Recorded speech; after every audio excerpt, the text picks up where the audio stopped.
Agent Marcus Chin sat at his desk in the NCIS field office at 0547 hours, reviewing the tip that had come through the anonymous hotline 3 days earlier.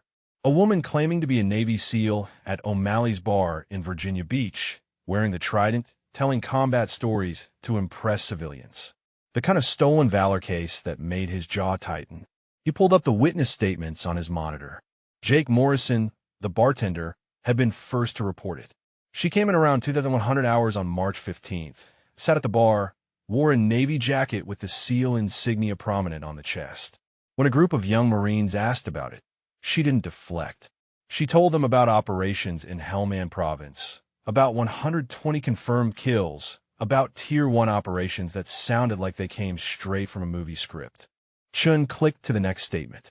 Linda Hayes, a patron that night, remembered the woman buying a round for the Marines and describing a firefight in detail that had the entire bar silent. Tom Bridges, a retired Army sergeant, had been so convinced by her stories that he'd bought her dinner and thanked her for her service. The surveillance footage from the bar security system showed everything. The woman, maybe early 30s, fit and composed, wearing that SEAL trident like she'd earned it. Chun watched her tell those stories with hand gestures and tactical terminology, saw the way people hung on every word. He ran her name through the military database. Alex Reeves, real service member, enlisted 2015, currently active duty. The problem appeared immediately in her service record. Military occupational specialty, administration specialist. Duty stations, all Norfolk-based. Deployment history, none. No combat deployments, no SEAL training, no special operations background whatsoever. Chun printed the file and headed to his supervisor's office. Special Agent in charge Patricia Donovan looked up from her coffee as he entered.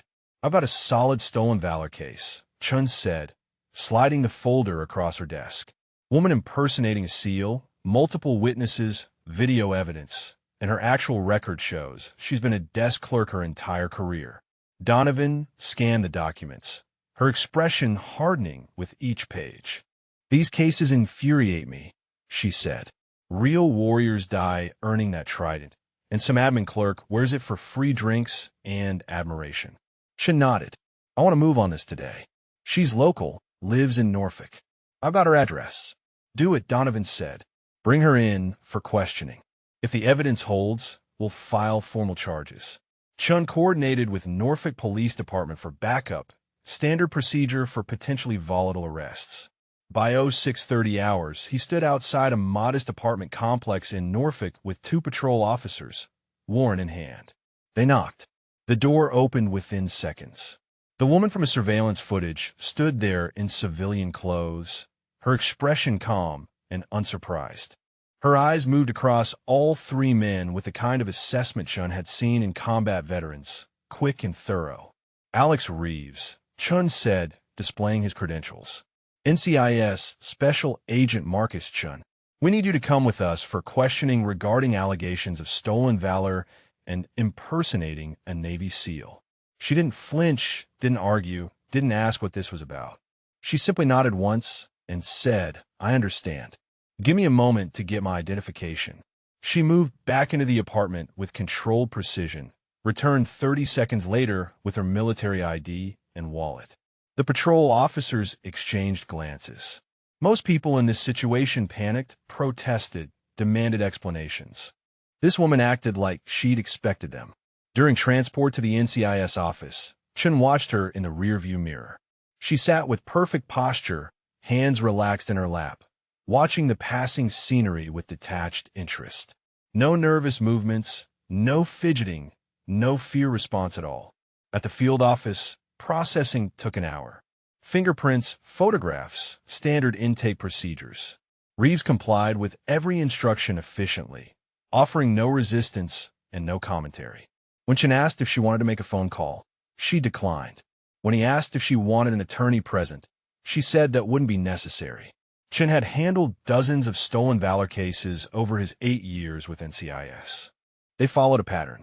The frauds usually broke down quickly when confronted with evidence, offering excuses about PTSD or misunderstandings or innocent mistakes. They cried, they bargained, they begged for understanding. Alex Reeves did none of that. She sat across from him in the interrogation room, hands flat on the table, and waited. Ms. Reeves, Chin began, "You're here because we have evidence that on March 15th of this year, you were at O'Malley's bar in Virginia Beach wearing unauthorized Navy SEAL insignia and making false claims about combat service. Do you understand these allegations?" "I understand," she said. Her voice carried no stress markers, no defensive edge. Chin opened his folder and pulled out the first witness statement. "We have testimony from multiple people who heard you claim to be a Navy SEAL with combat experience. We have video surveillance showing you wearing the SEAL trident. And we have your actual service record, which shows you've never been anywhere near BUD/S training or combat operations." He slid her service record across the table. She glanced at it but didn't pick it up. "Your record shows you're an administration specialist who spent your entire career at a desk in Norfolk," Chin continued. "You've never deployed, never seen combat, never earned the right to wear that trident. So I need you to explain why you were impersonating a Navy SEAL." Reeves met his eyes directly. "I cannot discuss my service record beyond what appears in the official database you've accessed." The response caught Chin off guard. Not a denial, not a confession, but a refusal to engage entirely. He tried a different approach. "You need to understand the severity of this situation," he said. "Stolen valor is a federal offense. You disrespected every person who actually earned that trident, everyone who went through the training, everyone who fought and bled and watched their teammates die. Some of those people are still serving. Some of them are dead. And you wore their symbol like a costume for free drinks and attention." Something flickered in her eyes then, brief but intense, before her expression returned to neutral calm. "I have never disrespected anyone who served," she said quietly. Chin leaned forward. "Then explain yourself. Tell me why you did it. Tell me what you were thinking. Give me something, because right now, the evidence says you're a fraud who dishonored the entire SEAL community." "I understand the charges against me," Reeves said. "I have nothing further to say at this time." 3 hours of interrogation produced nothing else. Chin tried standard techniques, alternating between stern confrontation and sympathetic understanding. He showed her the witness statements again, played portions of the surveillance footage, explained the prison time she faced. Reeves responded to every question with variations of the same statement about not discussing her service record. When Chin finally ended the session and had her transferred to the Navy brig for detention pending formal charges, he returned to his office frustrated and perplexed. He opened his case file and added a new note to his report. "Subject displays counterinterrogation training inconsistent with administration clerk background," he typed. "Shows no stress response to arrest or questioning. Maintains operational security posture throughout interview. Behavioral profile does not match typical stolen valor suspects." He stared at that last sentence for a long moment before closing the file. Something about this case felt wrong, but he had the evidence, he had the witnesses, and he had her service record. Alex Reeves was going to face justice for stolen valor whether she admitted it or not. Lieutenant Commander James Mitchell received the transfer notification at 0815 hours. Skimming the charge sheet as the transport vehicle pulled into the Navy brig secure entrance. Stolen valor, impersonating a Navy SEAL. The kind of case that made his blood pressure spike. He'd served 22 years, watched good sailors die, earning their warfare pins and ribbons, and people like this detainee wore them as fashion accessories. The custody paperwork identified her as Petty Officer Second Class Alex Reeves, age 32, arrested by NCIS that morning. Mitchell called his 3 senior guards into the intake area. Petty Officers Davis, Rodriguez, and Kimmel assembled quickly, their expressions shifting from routine boredom to active disgust as he briefed them on the charges. "Fake SEAL," Davis muttered, shaking his head. "Those cases are the worst." "She wore the trident at a bar, told combat stories to Marines," Mitchell said, tapping the charge sheet. "Except her record shows she's been pushing papers in Norfolk her whole career. Never deployed, never saw combat, never earned anything except a paycheck." Rodriguez cracked his knuckles. "These phonies usually fold fast once they're locked up." cry about how sorry they are, how they didn't mean any harm. The transport arrived, and two NCIS agents escorted Reeves through security. Mitchell watched her move through the intake process with growing unease. She didn't shuffle or hesitate like most new detainees. Her steps were measured and economical, her posture perfect despite the handcuffs. When directed to face the wall for searching, she positioned her feet shoulder-width apart without being told, weight distributed for balance rather than comfort. Standard questions about medical history and medications received concise answers. No elaboration, no nervousness, just efficient compliance. Mitchell had processed hundreds of detainees over his career at this facility, and they fell into predictable categories. First-timers were scared. Repeat offenders were belligerent. Everyone showed some emotional response. Reeves showed nothing except professional competence. Cell assignment put her in the women's section, Block C, Cell 7. Two other detainees already occupied that wing. Seaman Jennifer Garcia, awaiting court-martial for assault charges, and Petty Officer Second Class Amy Brooks, facing theft allegations. Mitchell made a note to monitor the cell for conflicts, given Garcia's volatile history. Through the security camera system, he watched Reeves enter the cell. Garcia and Brooks looked up from their bunks with immediate interest. The Briggs' informal hierarchy meant established detainees tested new arrivals quickly, establishing dominance and gathering information. Garcia stood first, moving into Reeves' personal space with obvious aggression. "So you're the fake SEAL everyone's talking about," Garcia said loudly enough for the camera's audio pickup. "Wore a trident you didn't earn. Told war stories you never lived. That's pathetic." Reeves set her assigned bedding on the empty bunk without responding, her movements unhurried. Brooks joined in from her bunk. "My brother's a SEAL," she said.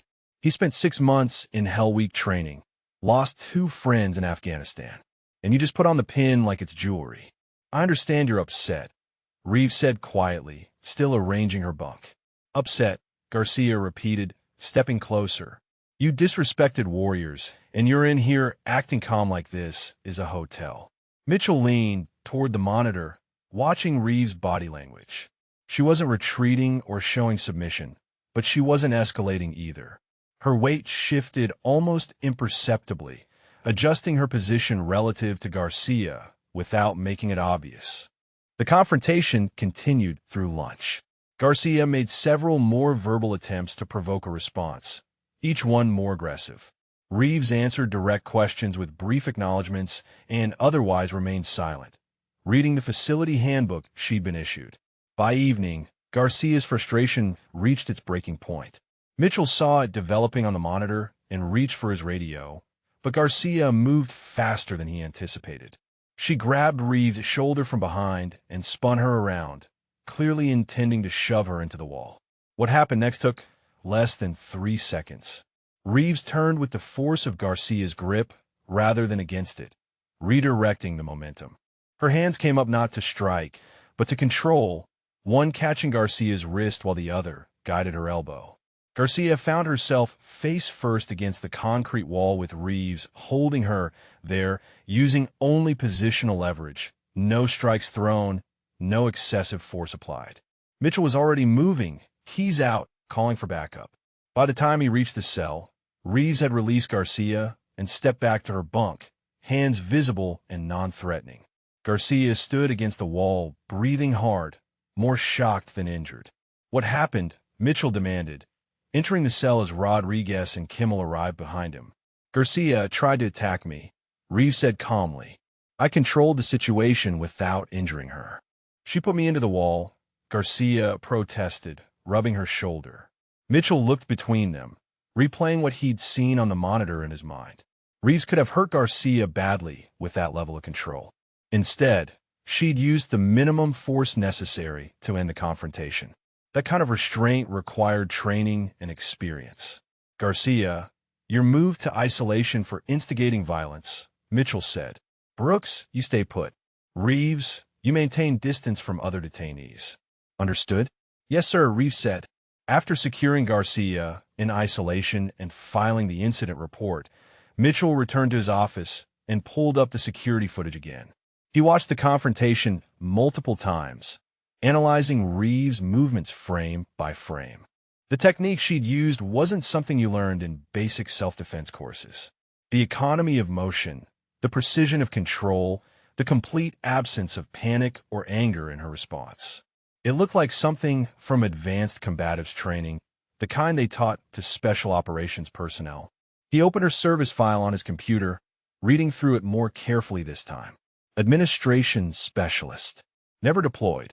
No combat training listed beyond basic qualifications.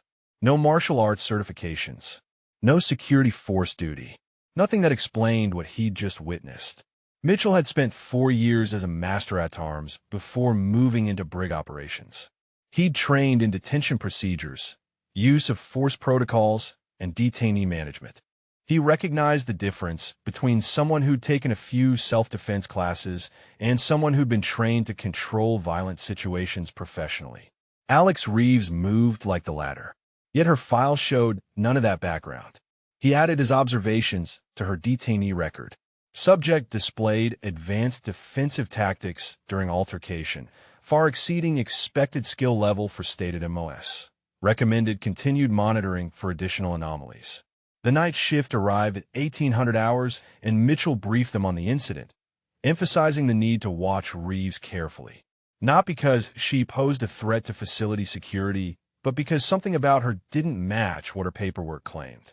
Real fakers usually cry, beg, or break down when arrested, Mitchell told his relief officer, Senior Chief Patterson. They fall apart under pressure because they know they're guilty. This woman responded to a physical attack, like someone who's been in actual combat, like someone who's been trained for exactly these situations. Patterson reviewed the security footage himself, nodding slowly. So either she's the most composed fraud you've ever seen, or there's something in her background that isn't in that file. Exactly, Mitchell said, and that bothers me more than the stolen valor charges. He left the facility that evening with the image of Reeves' precise movements replaying in his mind.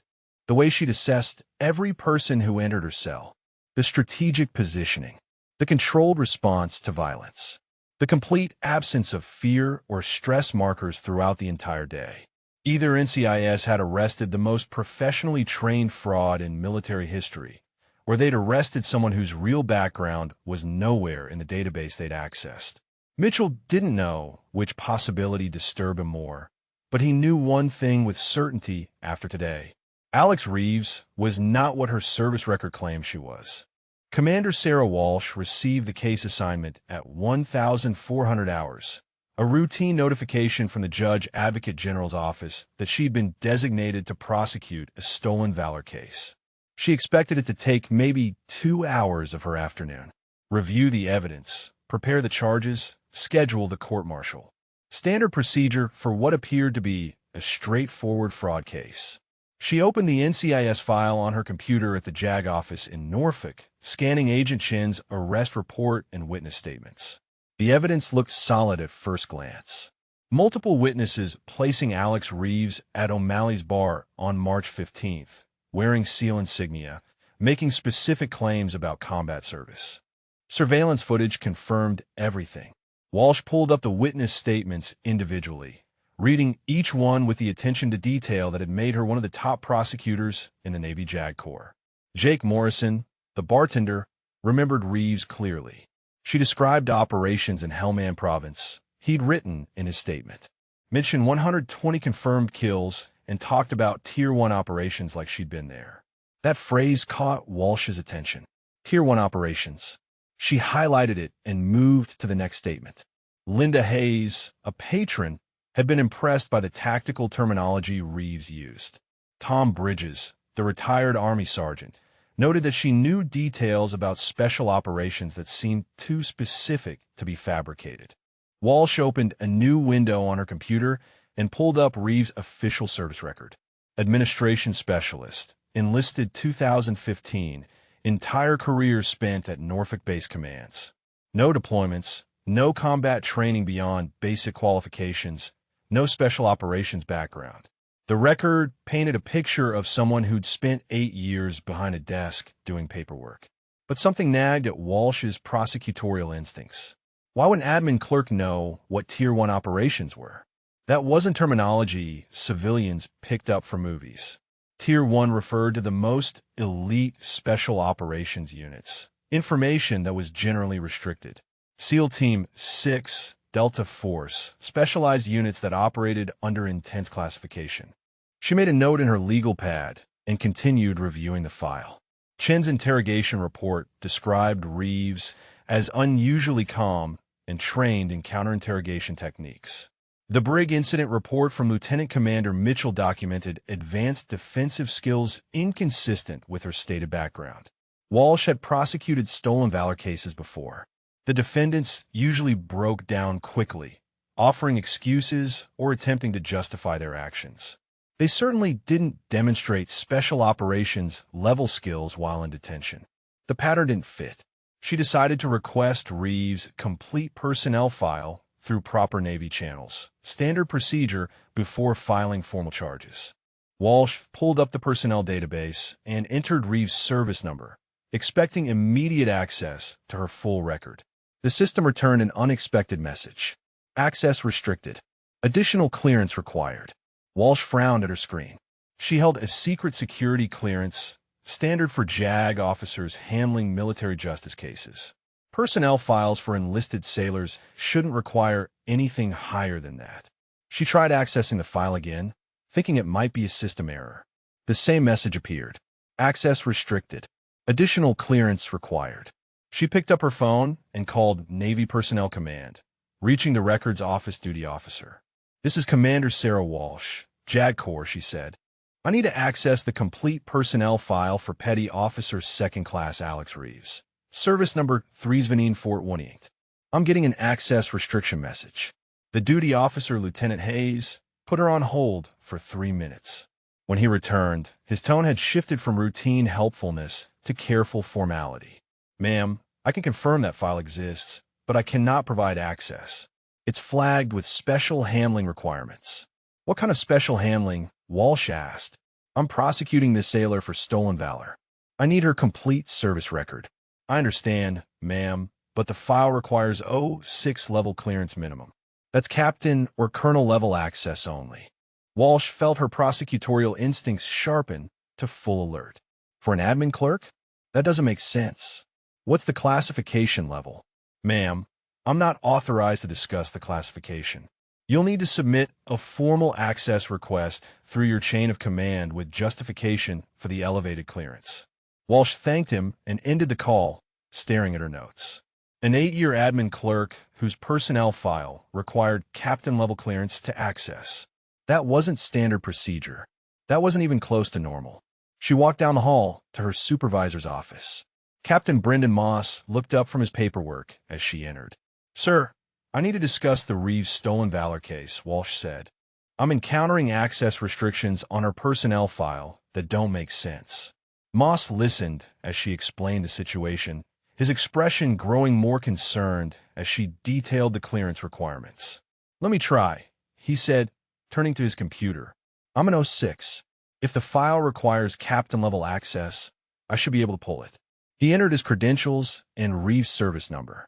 Walsh watched his screen from across the desk as the same access restriction message appeared on his monitor. "That's not possible," Moss said quietly. "I have top-secret clearance. There's no reason a personnel file for an enlisted admin specialist should be above my access level. Unless she's not actually an admin specialist," Walsh said. Moss met her eyes. "You think she's something else? Something classified?" "Sir, the evidence says she's a fraud," Walsh replied. "But the behavioral profile doesn't match. Counterinterrogation training, advanced combative skills, knowledge of Tier 1 terminology, and now a personnel file we can't access even with top-secret clearance. That's not adding up to stolen valor." Moss leaned back in his chair, processing the implications. If she's operating under a cover identity, and we've arrested her for impersonating what she actually is, this could be a massive security breach. Or she's an incredibly well-trained fraud, Walsh countered, playing devil's advocate. But either way, we need access to her real background before I can proceed with prosecution in good faith. Moss nodded slowly. I'll elevate this to Admiral Thompson at JAG headquarters. If there's something classified about this sailor, we need to know before we put her through a court-martial. Walsh returned to her office and opened her case file, adding detailed notes about the access restrictions and anomalies. Under normal circumstances, she'd be preparing charging documents by now. Instead, she found herself documenting reasons why the case might not be what it appeared. Her phone rang an hour later. Captain Moss wanted her back in his office immediately. When she arrived, Moss looked troubled. I spoke with Admiral Thompson. He tried accessing the file himself. Same result. He's making inquiries at Navy Personnel Command to find out what's going on, but he advised us to pause case preparation until we get answers. How long will that take? Walsh asked. He didn't know. Could be hours, could be days. But he agreed that prosecuting someone when we can't access their actual service record is legally problematic. Walsh nodded, though frustration gnawed at her. Sir, if there's a legitimate operational security reason for these restrictions, why didn't someone flag this case before NCIS made the arrest? That's exactly what Admiral Thompson wants to know, Moss said. Either there's been a serious breakdown in liaison protocols, or this really is just an admin clerk with an unusually secured file for reasons we haven't determined yet. Walsh returned to her office and pulled up Agent Chin's contact information. She needed to know if NCIS had encountered the same access issues during their investigation. The arrest warrant had been issued based on the publicly available service record, but had anyone tried to dig deeper? She dialed Chin's number. Agent Chin answered on the second ring, and Walsh identified herself. Agent Chin, commandez Walsh, j'agis corps. I've been assigned to prosecute the Reeves case, and I'm encountering some unusual circumstances I wanted to discuss with you. Chin listened as she explained the personnel file restrictions. His silence on the other end told her he hadn't encountered this problem because he hadn't tried to access anything beyond the standard database. That's above my clearance level 2, Chin admitted. I ran her through the standard system, saw admin clerk, no deployments, no special training. The evidence from the witnesses and surveillance was solid, so I proceeded with the arrest. Are you saying there's something else in her background? I'm saying I don't know what's in her background, Walsh replied.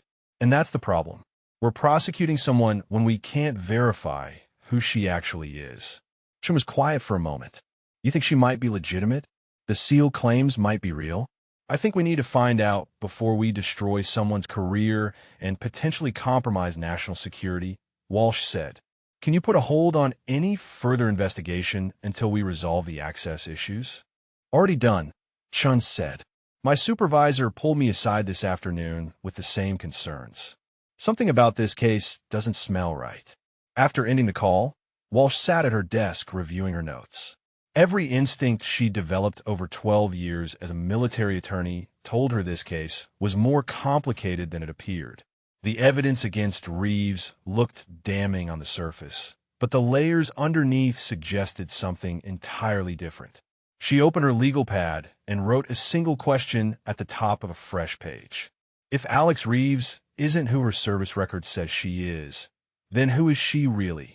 The answer to that question would determine whether they were prosecuting a fraud or making a catastrophic mistake that could have national security implications.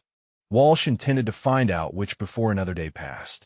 Master Chief Derek Stone heard about the Stolen Valor case through the SEAL Community Network at 1800 hours, scrolling through the private forum where active and retired operators shared information. The post had been up for 3 hours and already had 200 comments, most of them calling for maximum prosecution. Female fraud arrested for wearing the trident at Virginia Beach Bar.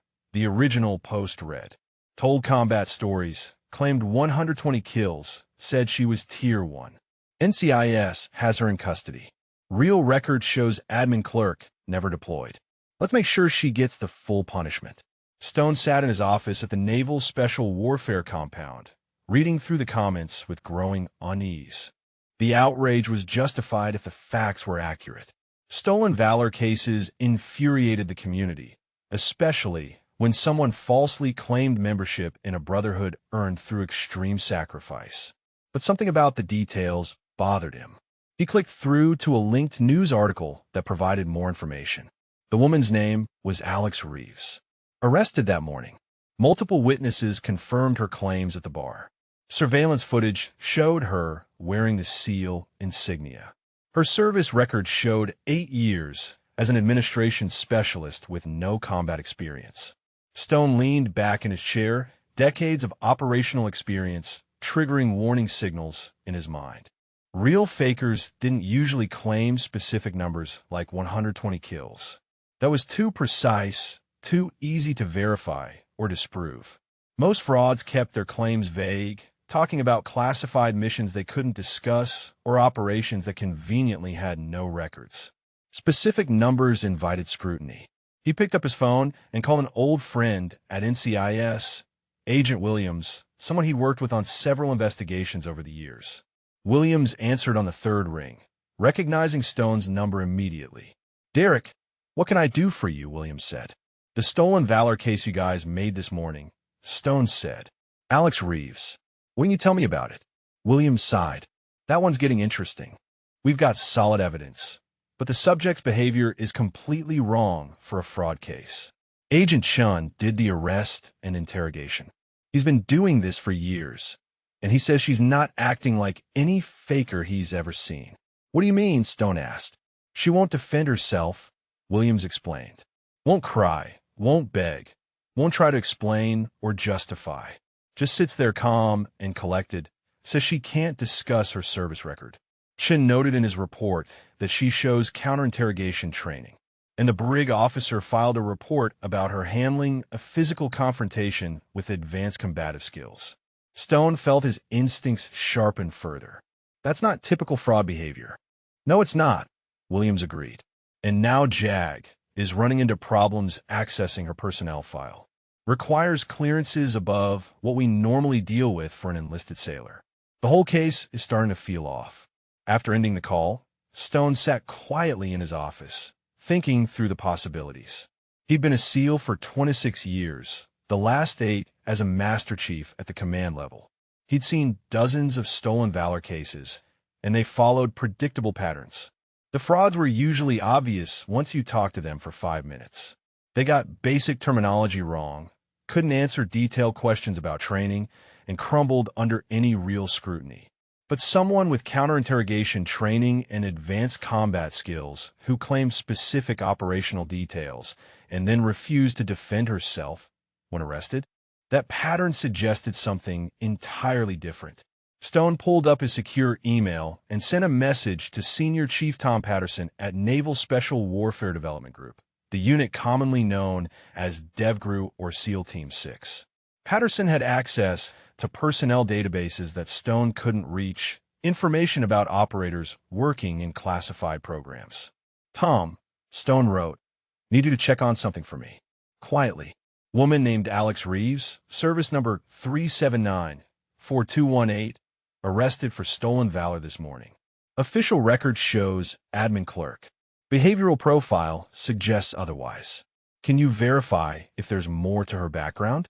He sent the message and turned his attention to other work, expecting a response within a few hours. Patterson was thorough and discreet, exactly the kind of person who could dig into this without raising flags. 15 minutes later, his phone rang.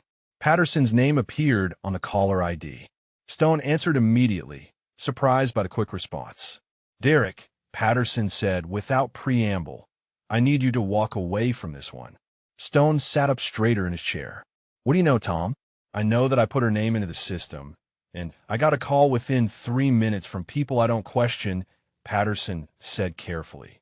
"They told me to forget I ever searched for her and to advise anyone asking questions to do the same. So I'm advising you. Drop it." The warning confirmed Stone's suspicions rather than dismissing them. "Tom, if she's legitimate and we've got her sitting in a brig facing court-martial for being what she actually is, that's a problem. If she's what you're thinking, then the people protecting her information will sort it out," Patterson replied. "Your involvement won't help. It'll just put you in a position where you can't talk about things you shouldn't know. Walk away." Stone understood the message.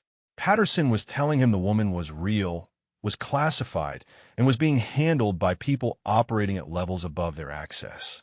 But he was also telling him that intervention from outside that system could make things worse. "I appreciate the advice," Stone said. But I'm going to the preliminary hearing tomorrow. Community representative. I need to see this for myself. Patterson was silent for several seconds. Derek, if you go and you see what I think you're going to see, you can't act on it. You can't tell anyone what you suspect. These classifications exist for reasons that go beyond normal operational security. Understood, Stone said. But I need to look her in the eyes and know whether the community is crucifying someone who actually earned what she's accused of faking. After the call ended, Stone pulled up the sealed community forum again and read through more comments. The anger was building, with several members planning to attend the preliminary hearing to show support for real operators and opposition to frauds. The pressure on JAG to prosecute aggressively would be intense. He spent the next 2 hours reviewing what little public information existed about the case, cross-referencing details with his knowledge of how classified operations worked. The pieces fit a specific pattern. Someone operating under deep cover, building a legend that required them to occasionally reinforce their false identity through actions that looked exactly like stolen valor to anyone without clearance to know the truth. If that was accurate, then Reeves had been caught in an impossible situation. She couldn't defend herself without compromising her operational security. She couldn't reveal her true background without authorization from her chain of command. And that chain of command might not even know she'd been arrested yet, depending on how compartmentalized her program was. Stone had worked with enough classified programs to know that liaison failures happened. Someone operating in a special access program might not show up in standard databases.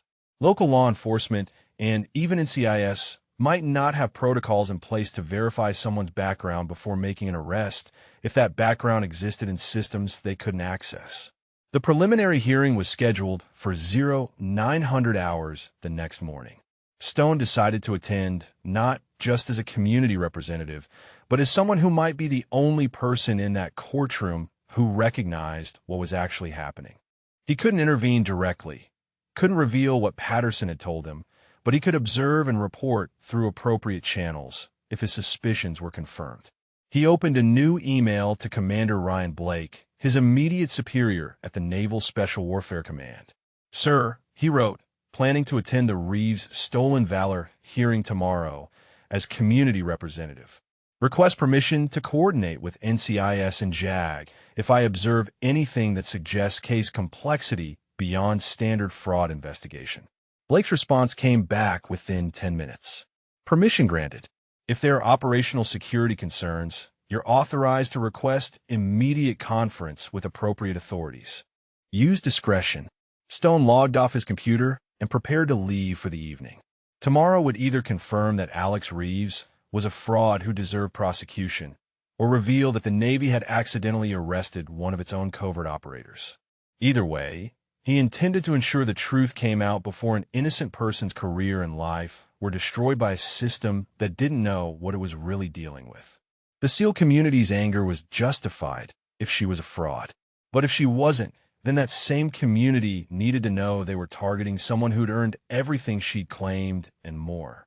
Stone had spent his entire career in pursuit of truth and protecting his teammates.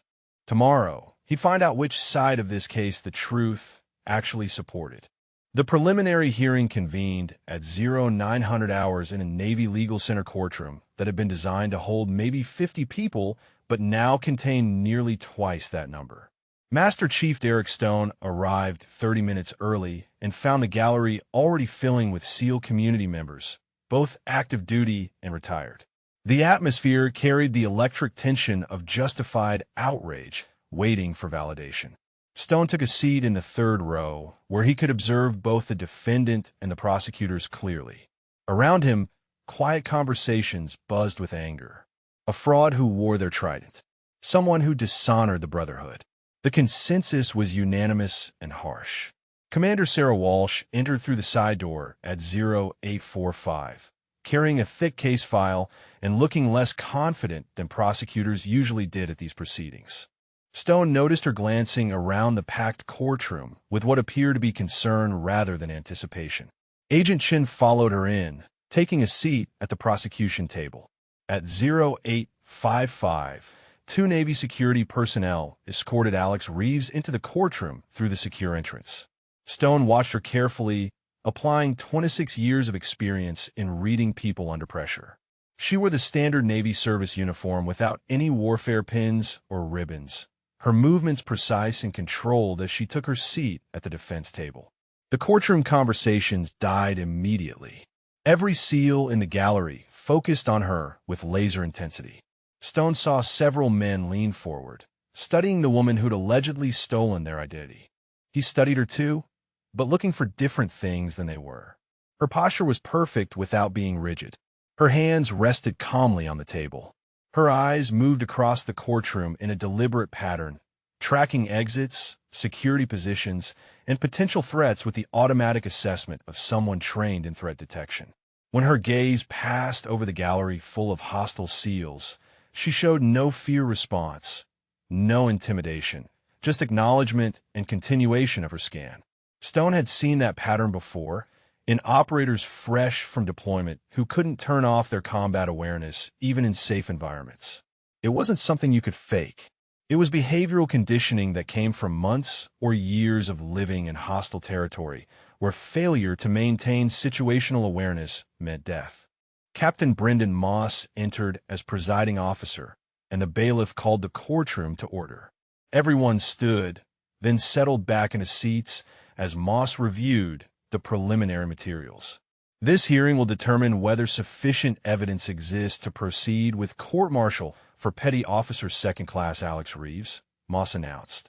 The charges are impersonating a naval special warfare operator, wearing unauthorized insignia, and making false statements about military service. Commander Walsh, present your case. Walsh stood and outlined the evidence systematically. 3 civilian witnesses would testify about statements Reeves made at O'Malley's bar on March 15th. Surveillance footage would be presented showing her wearing the SEAL trident. Her official service record would demonstrate she had no special operations background or combat experience. The first witness, Jake Morrison, the bartender, took the stand and described the evening in detail. She came in around 9 p.m., Morrison said, wearing a Navy jacket with a SEAL pin on it. A group of young Marines asked her about it, and she told them stories about combat operations. Talked about fighting in Helmand Province, about being part of Tier 1 operations. She was very specific about details. Walsh presented the surveillance footage on a courtroom display. The video showed Reeves exactly as Morrison described, wearing the trident pin, engaged in animated conversation with the Marines. The audio quality was poor, but her gestures and the attention of her audience told the story clearly enough. Linda Hayes and Tom Bridges gave similar testimony, each describing Reeves' claims with consistency. She mentioned 120 confirmed kills, Bridges said. Talked about operations that sounded like she'd been there. As someone who served myself, I was impressed. Now I feel like a fool for believing her. Walsh then introduced Reeves' official service record into evidence. The document appeared on the courtroom display, showing her 8 years of service as an administration specialist, all of it spent at shore installations in Norfolk. No deployments, no special training, no combat experience of any kind. The evidence is clear, Walsh said, though Stone noticed her delivery lacked the usual prosecutorial conviction.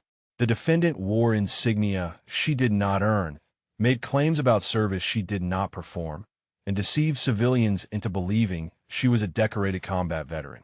The testimony and physical evidence support proceeding to court-martial. Moss turned to Reeves. Petty Officer Reeves, you have the right to present a defense at this hearing. Do you wish to make a statement or present evidence on your behalf? Reeves stood, her movements economical and controlled. No, sir, she said. I have no defense to offer at this time. The courtroom erupted in murmurs. Stone heard the man next to him mutter about frauds always folding when confronted. But Stone saw something different in Reeves' response. She hadn't said she was guilty. She'd said she had no defense to offer, which was a very different statement. It suggested she couldn't defend herself rather than that she had nothing to defend. Moss gavelled the courtroom back to silence. You understand that proceeding without a defense significantly increases the likelihood of court-martial and conviction? I understand, sir, Reeves replied. Do you wish to request legal counsel to represent you? No, sir. Walsh stood again. Your Honor, given the defendant's refusal to mount a defense, the prosecution moves to proceed directly to court-martial. We request a date be set within the next 14 days. Moss reviewed his notes, clearly troubled by something. The evidence against the defendant appears substantial, he said slowly. However, before I grant this motion, I want to address something unusual in the case file. Commander Walsh, have you been able to access the defendant's complete personnel record? Stone saw Walsh hesitate before answering. No, sir. We've encountered access restrictions that require clearances above standard levels for reasons that have not been explained. The courtroom went very quiet. Stone felt the shift in atmosphere as people processed that information. Moss leaned forward in his chair. Let me understand this correctly, Moss said. You're prosecuting a service member for falsifying her military background, but you cannot access her actual military background?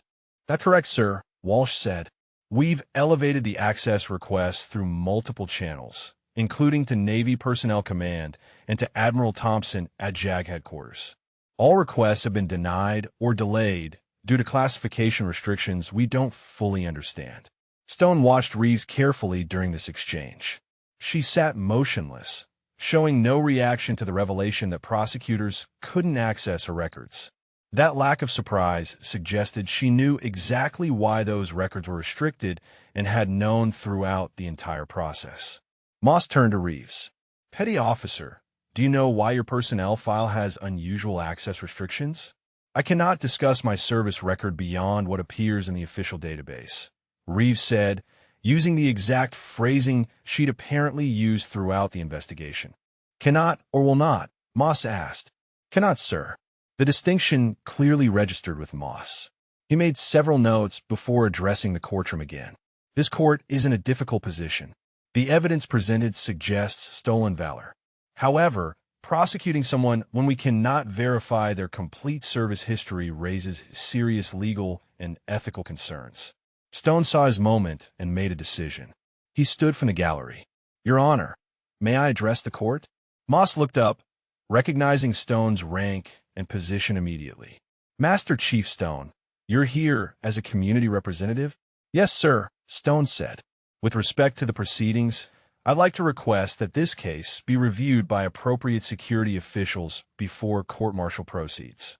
Some aspects of the defendant's behavior and case circumstances suggest complexity that may require clearances beyond what's available in this courtroom. Several SEALs in the gallery turned to stare at Stone with expressions ranging from confusion to betrayal. He was supposed to be there supporting the prosecution, not raising questions about it. Moss studied Stone for a long moment. Master Chief, are you suggesting operational security concerns may be involved in this case?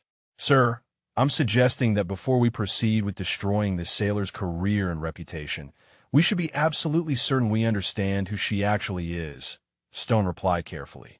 The courtroom erupted in arguments and objections.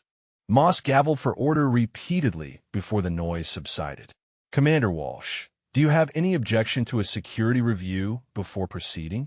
Walsh glanced at Chun, who shook his head slightly. No, sir, Walsh said.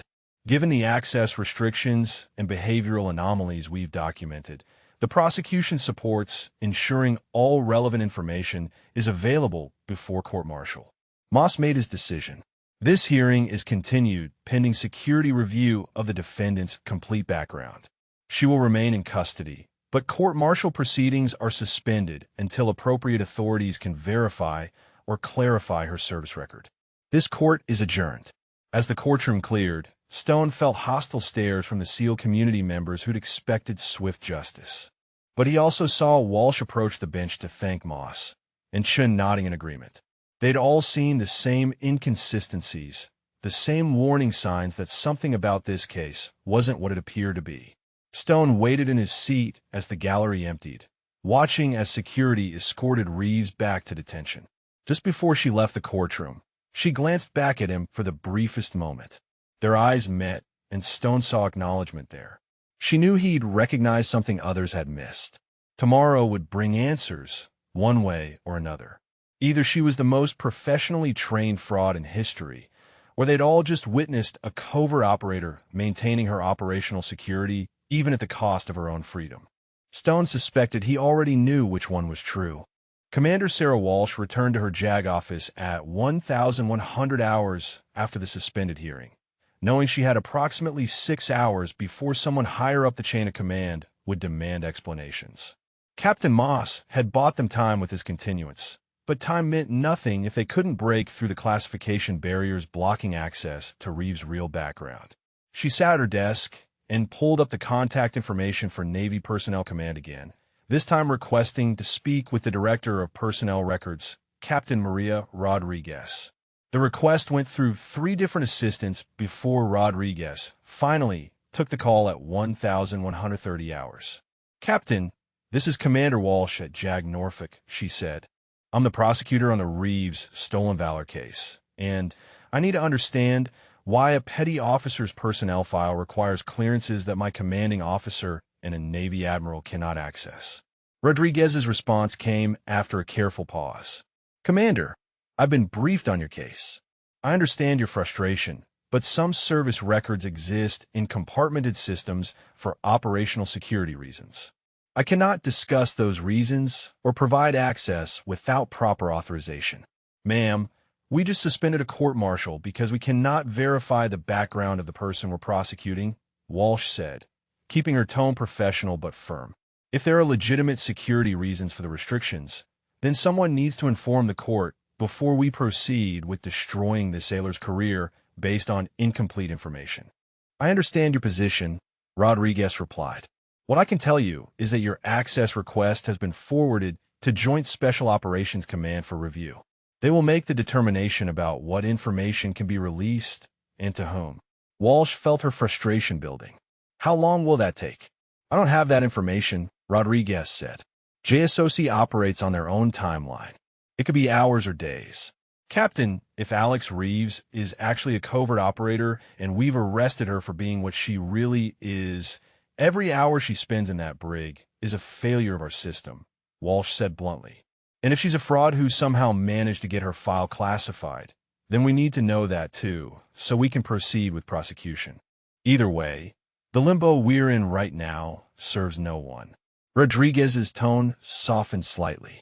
"Commander, I've been doing this job for 18 years. I can tell you that in my experience, when JSOC gets involved in a personnel matter this quickly, it's usually because someone stepped on something they shouldn't have. My advice is to be patient and prepare for possibilities you may not have considered." After the call ended, Walsh sat staring at her computer screen, replaying Rodriguez's words. "Prepare for possibilities you may not have considered." The implication was clear. Rodriguez knew something about Reeves that she couldn't share, and whatever it was would change the entire nature of the case. Walsh's phone rang 15 minutes later. The caller ID showed it was Agent Chun from NCIS. She answered immediately.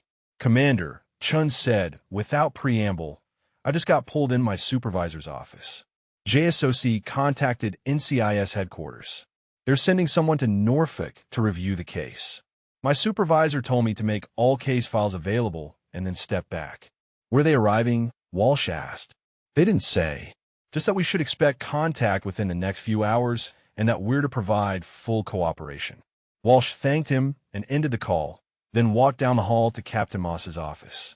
He was on the phone, but gestured for her to enter and wait. When he finished his call, his expression was grim. "That was Admiral Thompson," Moss said. "JSOC has requested an immediate security review of the Reeves case. He's ordering us to suspend all prosecution activities and provide complete cooperation with their investigation team." "Sir, what does JSOC know that we don't?" Walsh asked. "Admiral Thompson wouldn't say," Moss replied. "But reading between the lines, I think we arrested someone we shouldn't have. The question now is whether it's an honest mistake or a failure in coordination protocols." Walsh returned to her office and began organizing all case files in preparation for the JSOC review. She pulled up every document related to the arrest, interrogation, detention, and preliminary hearing. As she reviewed the materials, she found herself seeing the case differently than she had 2 days ago. The witness statements that had seemed like clear evidence of fraud now read differently. Reeves had made specific claims about operations, kill counts, and Tier 1 activities. Those weren't the kinds of vague claims most frauds made. They were either completely fabricated and therefore easily disproven, or they were accurate and classified. Chen's interrogation notes documented Reeves' counterinterrogation training and her consistent refusal to discuss her service record beyond official databases. That pattern suggested someone following strict operational security protocols rather than someone trying to hide guilt. Mitchell's Brig report described advanced combative skills and threat assessment behaviors inconsistent with an admin clerk background. Those skills couldn't be faked. They came from extensive training and real-world application. The access restrictions on her personnel file required clearances above what even admirals possessed. That level of classification didn't exist for administrative personnel. It existed for operators working in special access programs where their real identities and missions couldn't appear in standard systems. Walsh had prosecuted cases for 12 years. She'd learned to trust evidence and documentation. But she'd also learned to recognize when evidence told two different stories, depending on how you interpreted it. Every piece of evidence against Reeves for stolen valor could equally be interpreted as evidence that she was exactly what she'd claimed to be, operating under a cover identity that couldn't be acknowledged in official systems. At 1,500 hours, Walsh's desk phone rang with an internal extension she didn't recognize. She answered to find a female voice with the clipped efficiency of military protocol. "Commander Walsh, this is Colonel Marcus Vance, Joint Special Operations Command. I'm at your headquarters building in the security conference room. I need you, Captain Moss, Agent Chun, and Master Chief Stone to join me immediately for a classified briefing." The conference room was on the 3rd floor, designated for sensitive, compartmented information with enhanced security protocols. Walsh gathered her case files and headed upstairs, meeting Captain Moss in the hallway. They entered together to find a man in his late 40s wearing Army dress uniform with Special Forces and Ranger tabs, multiple combat deployment ribbons, and an expression that suggested he dealt with problems most people couldn't imagine. Colonel Vance sat at the head of the conference table with a laptop and several folders marked with classification stamps Walsh recognized as above her clearance level. Agent Chun and Master Chief Stone arrived moments later, and Vance waited until the door was secured before speaking. "I'm Colonel Marcus Vance, JSOC Operations Security," he said without preamble. "I'm here because 2 days ago, NCIS arrested one of our operators for being exactly what she is. Before we go any further, I need confirmation that this room is secure and that everyone present holds at minimum a secret clearance." Everyone confirmed their clearances. Vance made notes on his laptop, then looked up with an expression that mixed frustration with resignation. "What I'm about to tell you is classified top-secret sensitive compartmented information," he said. "You will not discuss this briefing or its contents with anyone outside this room without express authorization. You will not include this information in any reports, case files, or official documentation unless specifically directed to do so. Do you all understand?" 4 voices confirmed understanding. Walsh felt her pulse quicken with the certainty that everything she'd suspected was about to be confirmed. "Alex Reeves is not her real name," Vance began. "She is a member of a classified special missions unit that operates under non-official cover for strategic intelligence and direct action missions. Her official service record as an administration specialist is a cover identity maintained for operational security. Her actual service record exists in compartmented systems that require special access program clearances to view." Walsh exchanged glances with Chun. They'd both suspected something like this, but hearing it confirmed felt surreal. On March 15th, Reeves was conducting an authorized operation that required her to establish credibility with a target network, Vance continued. The individuals she spoke with at that bar were under surveillance by multiple intelligence agencies. Her claims about combat service, while technically accurate, were part of building an operational cover. The SEAL insignia she wore was earned through actual training, but that training cannot be acknowledged in standard military channels. Master Chief Stone leaned forward. Sir, why didn't someone flag this before NCIS made the arrest? Why didn't her chain of command intervene? Because her operation was compartmented even from standard special operations command structures, Vance said. When she was arrested, her immediate handler was overseas on another operation. By the time the arrest reached anyone with knowledge of her program, she'd already been processed and detained. Our protocols are designed to protect operators from foreign intelligence services, not from our own law enforcement. So she maintained operational security even while being prosecuted for fraud, Walsh said quietly. That's exactly what she did, Vance confirmed. She followed her training and her oath. She couldn't reveal her true identity without authorization, even to save herself from court-martial. That's the level of discipline we require from operators in her program. Agent Shin spoke up. Sir, the witnesses, the bar owner, the people who reported her, were they part of the operation? Some were under surveillance as potential security threats, Vance said. Others were simply civilians who happened to be present. The operation was designed to look exactly like what you investigated it as, which is why your evidence appeared so solid. Walsh felt a wave of relief, mixed with horror at what had nearly happened. Colonel, if Master Chief Stone hadn't requested the security review, if we'd proceeded to court-martial, what would have happened? Vance's expression darkened. We would have intervened before trial, but the damage to her cover and operational effectiveness would have been catastrophic. You would have destroyed years of carefully constructed legend and potentially compromised ongoing operations involving multiple agencies.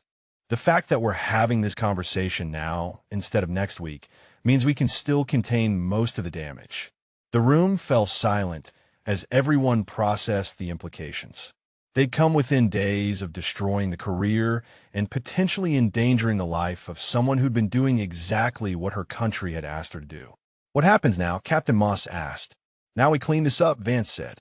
Colonel Vance opened one of the classified folders and slid a document across the conference table to Captain Moss. The page was heavily redacted, but enough remained visible to show a service record that bore little resemblance to the one they'd been working from. This is a sanitized version of her actual record, Vance said. Even this requires top-secret clearance to view, and most of the operational details have been removed. What you can see is that she's been in continuous special operations service since 2015, with deployments to 7 different countries conducting missions I cannot discuss in this setting. Walsh leaned forward to read the visible portions. Multiple combat deployments, advanced special operations training, language qualifications in Pashto and Arabic, specialized skills in reconnaissance and direct action. The 120 kills she'd claimed at the bar weren't fabricated. According to this document, that number was conservative. Her codename within the program is Ghost, Vance continued. She's been one of our most effective operators precisely because she can blend into environments where traditional male operators would stand out. The legends we build for her are thorough and maintained over years. The admin clerk identity isn't just a cover story. She actually performs those duties between operations to maintain the legend. Master Chief Stone spoke up. Sir, the bar incident. You said she was building credibility with a target network. Can you elaborate on what that operation involved? Vance hesitated, clearly weighing how much he could share. What I can tell you is that we had intelligence suggesting a domestic extremist network was recruiting military personnel with combat experience. Reeves was tasked with establishing herself as a potential recruit. The claims she made at that bar were designed to attract attention from individuals under surveillance. It worked. Within 2 weeks, she'd made contact with 3 persons of interest who are now under active investigation by the FBI. And then NCIS arrested her based on reports from civilians who overheard her cover story. Agent Shin said, the irony evident in his tone. Correct, Vance replied. The operational compartmentation meant that NCIS had no way of knowing she was running an authorized mission. You saw evidence of a crime and acted appropriately. The failure was in our liaison protocols, not in your investigation. Walsh pulled out her legal pad and began taking notes. Colonel, I need to understand the timeline for resolution. All charges will be dropped immediately, I assume? All charges will be sealed and expunged from her record, Vance confirmed. However, we need to coordinate the official explanation carefully. The civilians who reported her, the witnesses who testified, the SEAL community members who attended the hearing. They all need to be satisfied that justice was served without learning what actually happened. How do we do that? Captain Moss asked. Vance pulled out another document. We're preparing a statement that will explain the case was dismissed due to national security concerns that cannot be disclosed. It's vague enough to protect operational details, but specific enough to end speculation. The witnesses will be contacted by security personnel and briefed on classification requirements. They'll sign non-disclosure agreements. Stone leaned back in his chair. Sir, with respect, the SEAL community is not going to accept vague national security explanations. They want to know if she earned the trident or not. She earned it, Vance said flatly. She went through the same training as every other SEAL, passed the same qualifications, and served in combat with distinction. The difference is that her graduation from BUD/S and her subsequent service occur in systems that don't acknowledge she exists. For operational security reasons, we cannot publicly confirm her status, which means the community will have to accept uncertainty. That's going to be a problem, Stone said. There are already forum posts calling for her to be imprisoned. When charges get dropped without explanation, people will assume corruption or cover-up. Vance nodded. I'm aware of the perception issues. That's why I need your help, Master Chief.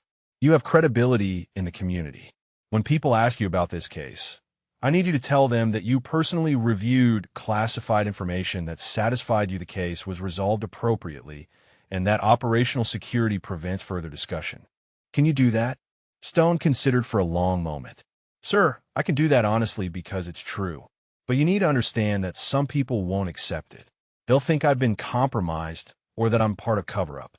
That's unfortunate but acceptable, Vance said. The alternative is compromising an operator who's still active and putting future operations at risk. I'll take community skepticism over operational security failures. Walsh raised her pen from her notes. Colonel, what about Lieutenant Commander Mitchell at the brig and the personnel who had direct contact with her during detention? They witnessed her skills and behavior. Do they need to be briefed? They're being briefed separately today, Vance replied. Mitchell will receive enough information to understand why the case is being dismissed and why certain details must remain classified. The guards who had contact with her will be reassigned to different commands as a routine rotation, which serves both to protect operational security and to remove them from positions where they might face questions they cannot answer. And the inmates were detained with her, Chen asked. Garcia and Brooks. They saw her capabilities firsthand. They've already been moved to separate facilities and will be receiving security briefings, Vance said.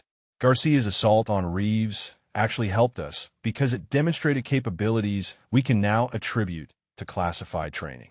Both inmates will sign NDAs and understand that discussing Reeves or the incident constitutes a security violation. Walsh looked up from her notes. What happens to Alex Reeves now? Obviously, her cover as an admin clerk is compromised. That's being addressed, Vance said. She'll be reassigned to a new operational profile with a different cover identity. The ghost identity will be retired.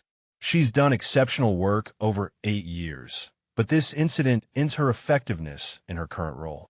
She'll transition to a training position where she can help prepare other operators for similar work.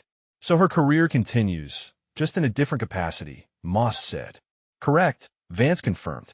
She'll receive appropriate recognition for her service within classified channels. She won't be publicly acknowledged, but she'll be taken care of within the system that knows what she's actually done. Stone spoke again. Sir, I need to ask directly.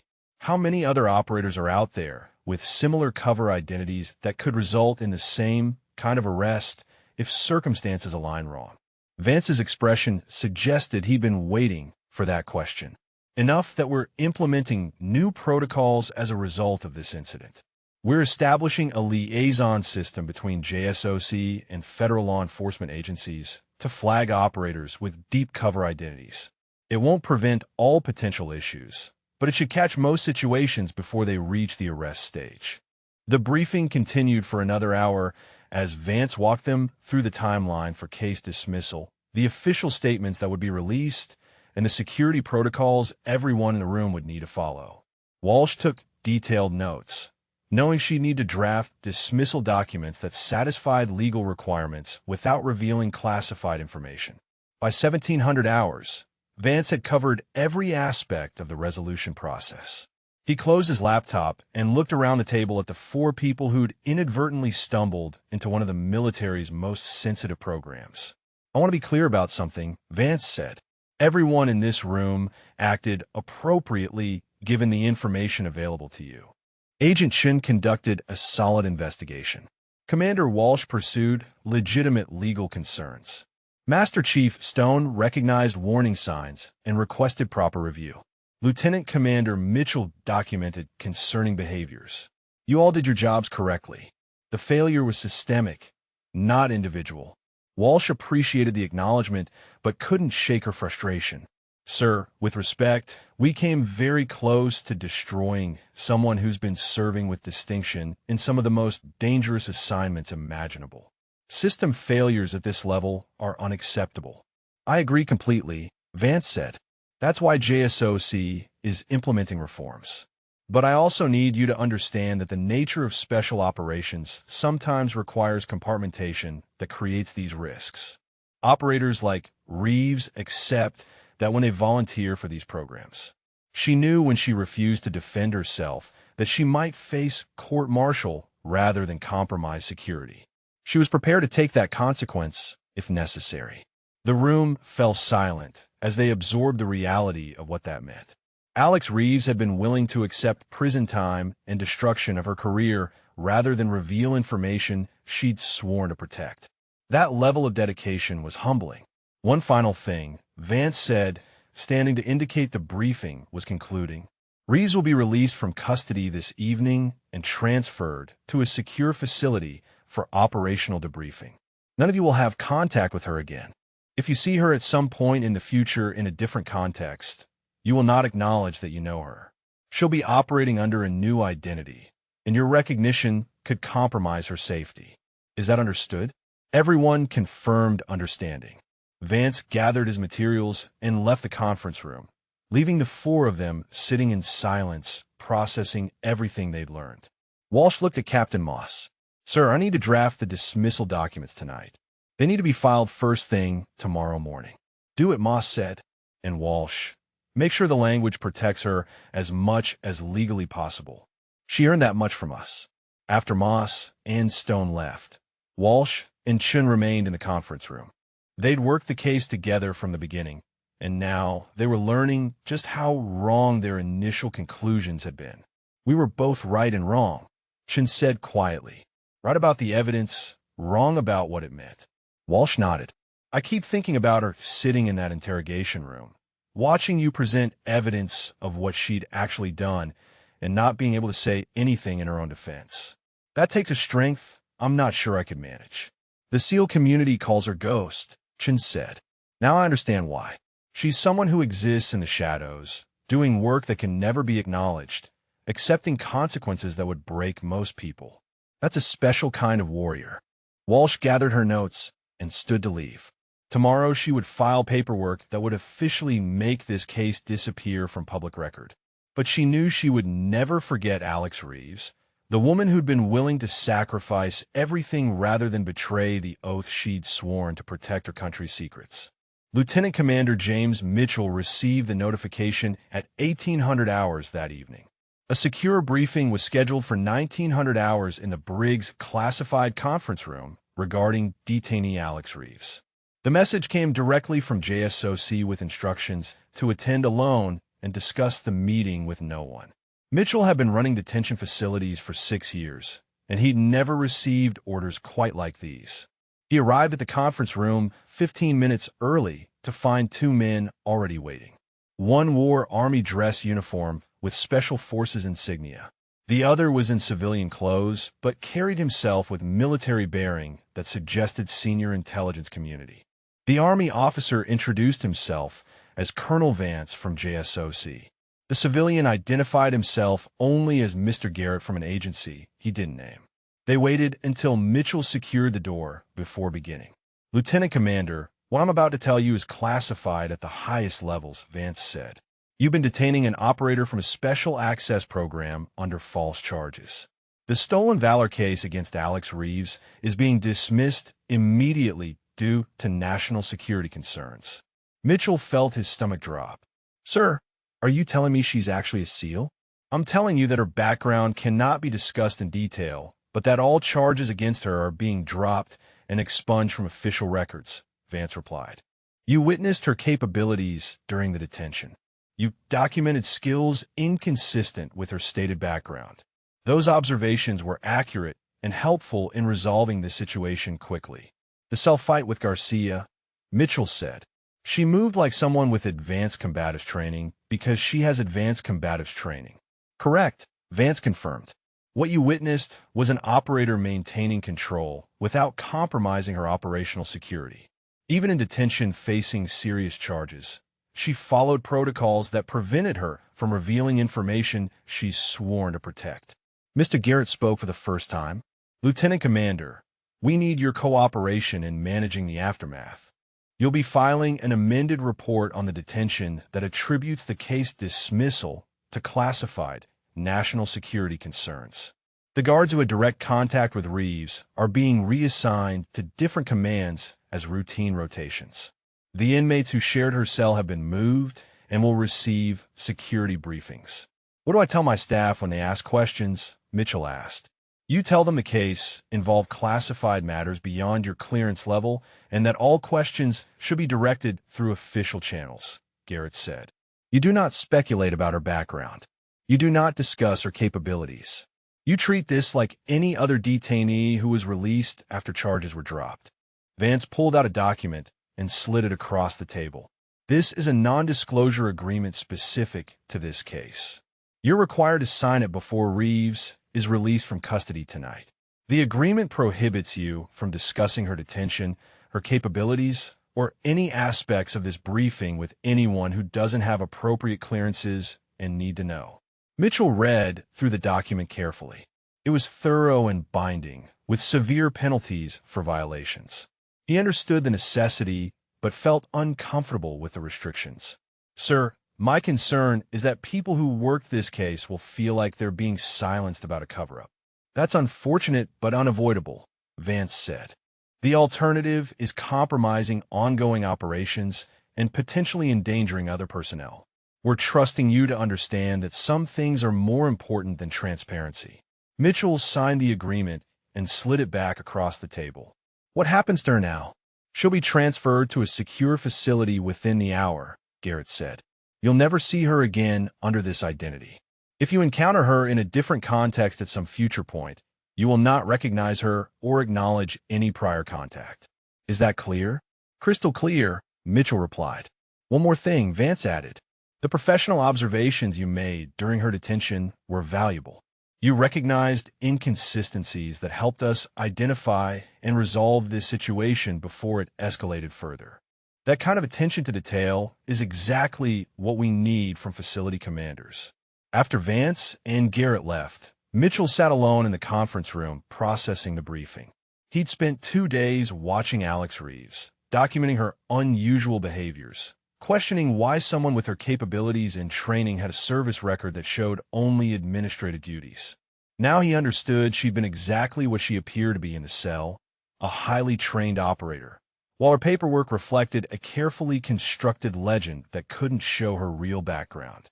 He thought about the moment when Garcia had attacked her. The precision of Reeves' response, the controlled application of force, the complete absence of panic or fear. He'd seen combat veterans with that kind of composure, but never from someone whose record showed they'd never left Norfolk. Now the pieces fit together in a way that made sense, but couldn't be shared. Mitchell returned to his office and pulled up the security footage from Reeves' detention. He watched again as she'd assessed every person entering her cell, maintained strategic positioning, and responded to violence with professional efficiency. Knowing what he knew now, the footage looked completely different. She hadn't been a fraud pretending to be something she wasn't. She'd been an operator maintaining her cover, even when that cover was the reason she'd been arrested. At 1945 hours, Mitchell received notification that transport had arrived for detainee Reeves. He walked to the cell block where two plainclothes security personnel waited with proper authorization codes. Mitchell processed the release paperwork, noting that all charges were listed as dismissed due to classified national security determination. He escorted the security personnel to Reeves' cell. She stood when they arrived, gathering the minimal personal items she'd been issued during detention. Her movements were calm and efficient, showing no visible emotion about her release. "Petty Officer Reeves, you're being released from custody," Mitchell said formally. "All charges against you have been dismissed. You'll be transported to a secure facility for further processing." She met his eyes briefly. "Thank you for your professionalism during my detention, Lieutenant Commander." It was a simple statement, but Mitchell heard acknowledgement in it. She knew he'd recognized something others had missed, and she was thanking him for documenting it properly rather than dismissing it. He nodded once in response. The security personnel escorted her out through the secure exit to a waiting vehicle with tinted windows. Mitchell watched from the doorway as the vehicle departed, carrying someone whose real name and actual service he would never know. Within the system, Alex Reeves, the admin clerk, would cease to exist. Whatever identity she assumed next would be equally constructed and equally protected. Mitchell returned to his office and began drafting the amended detention report. The language had to satisfy legal requirements while revealing nothing about what he'd actually learned. He wrote about behavioral observations, documented the cell incident objectively, and concluded that the detainee's case had been resolved through classified channels beyond his clearance level. Senior Chief Patterson arrived for the night shift at 2000 hours and immediately asked about the unusual transport. Mitchell provided the official explanation about classified national security concerns and directed all questions through proper channels. Patterson knew him well enough to recognize when there was more to a story that couldn't be shared. That detainee was different from the start, Patterson said. Moved like someone with real training. Now, she's released with national security stamps all over her file. Makes you wonder what we were actually dealing with. Makes you realize that sometimes things aren't what they appear on the surface, Mitchell replied carefully. We did our jobs appropriately given the information we had access to. That's all we can do. After Patterson left to begin his rounds, Mitchell sat at his desk thinking about the implications of what he'd learned. Somewhere out there were operators working under such deep cover that even military law enforcement couldn't identify them without accessing systems most people didn't know existed. They lived double lives, maintaining elaborate legends that required them to actually perform the jobs their cover identities claimed while conducting operations that could never be acknowledged. Alex Reeves had been one of those operators. She'd spent 8 years building and maintaining a legend as an admin clerk, while simultaneously serving in combat operations that earned her the credentials she claimed at that bar. When civilians reported her for stolen valor, she couldn't defend herself without compromising security protocols that were more important than her personal freedom. Mitchell had been in military service for 22 years. He thought he understood how special operations worked, the sacrifices operators made, the risks they accepted. But this case had shown him a level of dedication he'd never fully appreciated. The willingness to accept imprisonment rather than break an oath. The discipline to maintain operational security even when facing court-martial. The strength to endure judgment and condemnation from the very community whose values you embodied. He closed the amended report and saved it to the secure system. Tomorrow morning, it would be reviewed and filed, becoming part of a case that officially never revealed what actually happened. The witnesses would sign non-disclosure agreements. The investigators would move on to other cases. The SEAL community would debate and speculate, but never receive confirmation. And somewhere under a new identity, Alex Reeves would continue serving her country in ways that could never be publicly acknowledged. She would train other operators, pass on the lessons she'd learned, and ensure that the next generation of covert personnel understood both the capabilities required and the sacrifices demanded. Mitchell had learned something valuable from this case. The warriors you never heard about, the operations that never made the news, the people who accepted consequences rather than compromise security. They were the ones who made everything else possible. They operated in shadows so that others could live in light. He turned off his computer and prepared to head home. Tomorrow he would run the facility like any other day, processing detainees and maintaining security. But he would remember Alex Reeves, the woman who'd been exactly what she claimed to be while appearing to be something entirely different. She'd been a ghost in plain sight, visible but unknowable, present but impossible to confirm. The perfect operator for a world that required people to be both real and legend simultaneously. The secure vehicle traveled for 90 minutes through Virginia countryside before arriving at a facility that didn't appear on any public maps. Alex Reeves sat in the back seat between two security officers who'd said nothing during the entire drive. She didn't expect conversation. This was professional transport, not a social occasion. The facility was surrounded by 3 layers of fencing topped with sensors rather than razor wire. Surveillance cameras tracked their approach from multiple angles. The gate guards verified credentials through biometric scanners before allowing entry. This wasn't a standard military installation. This was where people came when their operations had been compromised and required sanitization. Inside the main building, a woman in civilian clothes waited in the intake area. She identified herself as Dr. Sarah Chun, operational psychologist assigned to debriefing. Her role was assessing whether Reeves required counseling after the detention experience and certifying her fit for continued service. "How are you feeling?" Dr. Chun asked as they walked to a private office. "Operationally sound," Reeves replied. "The detention was uncomfortable but manageable. I followed protocols throughout. You were arrested, interrogated, physically assaulted by another detainee, and faced the possibility of court-martial while being unable to defend yourself," Dr. Chun said. "Most people would describe that as traumatic rather than uncomfortable. Most people aren't trained for situations where maintaining operational security matters more than personal outcomes," Reeves said. "I knew what I was doing when I volunteered for the program. This was always a possibility." Dr. Chun made notes on her tablet. "We'll do a full psychological evaluation over the next 48 hours. For now, I need you to walk me through your experience from the moment of arrest." Reeves provided a detailed chronological account. NCIS agent Chun had been professional and thorough. The interrogation had been standard law enforcement technique, nothing she hadn't trained to resist. The brig detention had been managed appropriately by Lieutenant Commander Mitchell. The physical confrontation with Garcia had been minor and easily controlled.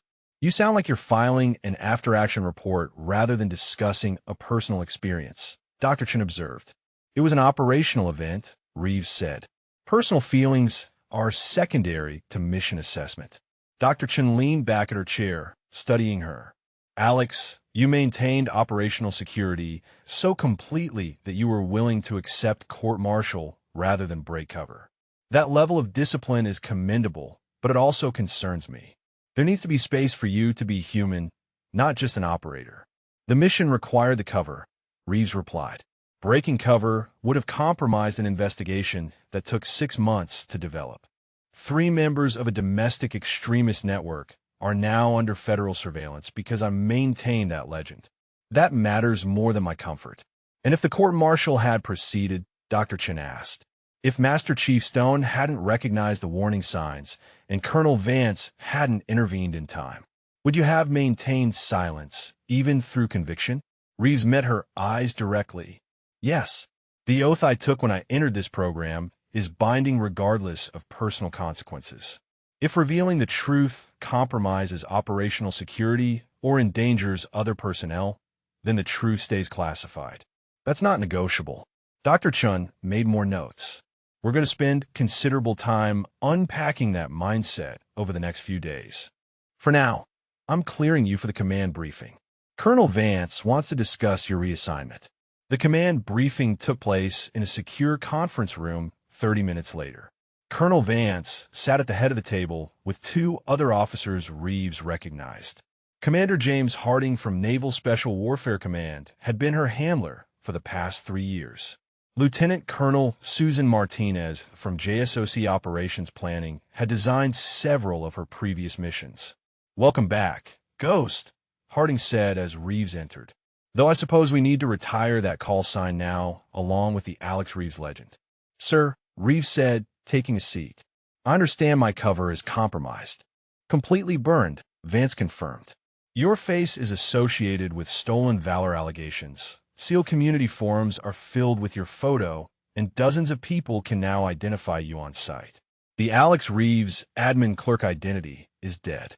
We're here to discuss what comes next." Reeves had known this was coming. 8 years of operational work ended because civilians had reported her authorized activities to law enforcement. It wasn't anyone's fault, just bad timing and compartmentation that prevented proper coordination. Martinez pulled up a presentation on the wall screen. "We have 3 options for your reassignment. Option 1 is extended leave followed by development of a completely new legend and return to operational status. This would require approximately 18 months of preparation, including physical alterations and deep background construction." Reeves considered that. 18 months out of the field building a new identity from scratch. It was possible, but would essentially restart her career in many ways. Option 2 is transition to direct action assignments where your identity is less critical, Martinez continued. Short-term missions, tactical operations, work that doesn't require years of legend maintenance. You'd still be operational, but in a different capacity. That held more appeal. Reeves preferred action to the patient intelligence gathering her previous role had required. But she recognized her skill set was particularly valuable for the work she'd been doing.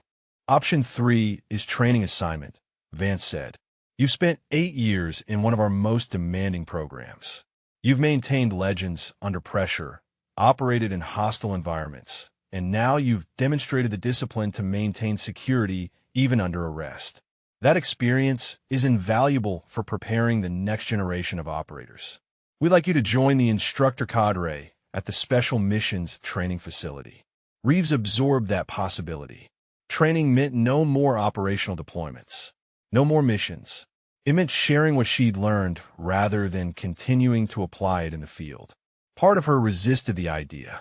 She was 32 years old, still in peak physical condition, still capable of years more operational service. But she also understood the value. How many other operators might face similar situations where they couldn't defend themselves? How many needed to understand the psychological demands of living double lives for years? How many required training in maintaining composure when everything in their cover identity was being destroyed? "I can do more good training others than running one more operation," Reeves said quietly. Option 3. I'll take the instructor position. Harding nodded with what looked like approval. That's mature assessment. You've earned rest from operational tempo, and your expertise will multiply through every operator you train. Vance pulled out a folder. Your new identity is being prepared. You'll be Lieutenant Commander Sarah Blake, a SEAL officer assigned to the training cadre with a public service record that reflects actual training rather than legend maintenance. This identity can withstand scrutiny because it's mostly true. Your real record will be sanitized and released at a classification level that protects operational details while acknowledging your service. So I'll finally have a service record that reflects what I've actually done, Reeves said. Within limits, Martinez confirmed. Specific missions stay classified, but your overall career arc will be documentable. You'll be able to wear your trident openly without it being questioned. You'll work with operators who know what you've accomplished rather than maintaining a false identity among people who don't. There was something appealing about that. 8 years of pretending to be someone she wasn't, watching her legend rather than building genuine relationships. The new assignment offered authenticity she'd almost forgotten was possible. "When do I start?" Reeves asked. 2 weeks, Vance said. "We need time to complete your identity transition, brief you on curriculum, and coordinate your arrival at the training facility. You'll spend the next 48 hours here completing debriefing and medical evaluation. Then you'll have 10 days of personal time before reporting to your new assignment." Personal time felt foreign after years of operational tempo. Reeves tried to remember the last time she'd had days with no mission, no cover to maintain, no objectives to accomplish. It had been before this program began, back when her identity had been singular rather than layered. One more thing, Harding said. The arrest and detention are now part of your legend in a different way. Other operators will learn about this case in training. They'll study how you maintain security under impossible circumstances. Your willingness to accept court-martial rather than break cover will be taught as an example of the discipline required in this work. You didn't just survive the situation. You turned it into a teaching moment for everyone who comes after you. Reeves felt unexpected emotion at that. She'd spent 2 days in detention believing she might face years in prison for doing her job correctly. Knowing that experience would help other operators avoid similar situations or handle them better gave meaning to the ordeal. Sir, one question, Reeves said. The people who investigated me, Agent Chun, Commander Walsh, Lieutenant Commander Mitchell, Master Chief Stone, they figured out something was wrong. They pushed for answers when they could have just processed me through the system. Do they understand what actually happened? They've been briefed at appropriate classification levels, Vance replied. They know enough to understand you weren't a fraud and that operational security prevented you from defending yourself. They don't know specific details about your missions, but they know you served with distinction. Agent Chun and Commander Walsh both expressed regret about the arrest. Stone asked to be remembered to you and said the SEAL community should be proud of your service, even if they can never know about it. That acknowledgement mattered more than Reeves expected. These were good people who'd been doing their jobs correctly with incomplete information. Knowing they understood the truth, even partially, provided closure she hadn't realized she needed. Thank you, sir, Reeves said. The briefing concluded with administrative details about her identity transition, medical appointments, and reporting procedures. By the time Reeves left the conference room, her future had been mapped out in a way that felt both final and liberating. The operational phase of her career was ending, but a new phase was beginning that would allow her to serve in different but equally important ways. That evening, Reeves sat alone in assigned quarters, processing the reality of her situation. Alex Reeves, the admin clerk, no longer existed. Ghost the Cover operator had been retired. In 2 weeks, she would become Sarah Blake, the instructor, someone whose service could finally be acknowledged within the community that mattered most. She'd spent 8 years being someone she wasn't, accomplishing things she couldn't discuss, earning recognition she couldn't receive. That chapter was closing. The next chapter promised something she'd almost forgotten was possible: the opportunity to be herself while still serving her country at the highest levels. It wasn't the ending she'd imagined for her operational career, but as she reflected on everything she'd accomplished and everything she'd learned, Reeves recognized it might actually be exactly what she needed. Time to stop hiding and start teaching others how to serve in the shadows she was finally leaving behind. Agent Marcus Chun sat in his NCIS office 3 days after the classified briefing, staring at the case file that would never be filed. Commander Walsh had drafted dismissal documents that satisfied legal requirements while revealing nothing substantive. The witnesses had been contacted by security personnel and briefed on classification requirements. The case was being sealed and expunged from official records. But Chin couldn't stop thinking about what he'd learned in that conference room. Alex Reeves wasn't her real name. She'd been a covert operator for 8 years, conducting missions that earned her every credential she'd claimed at that bar. The 120 kills weren't fabricated bragging. They were conservative accounting of operations Chun would never be clear to know about. He'd arrested someone for being exactly what she was because the system designed to protect her from foreign intelligence services had no mechanism to protect her from domestic law enforcement operating with incomplete information. His supervisor, Special Agent in Charge Patricia Donovan, knocked on his door frame. "Got a minute?" Chun gestured her in. Donovan closed the door and took a seat across from his desk. "I know you're still processing the Reeves case," she said. "I wanted to check in and make sure you're handling it appropriately." "I arrested an operator for conducting an authorized mission," Chun said.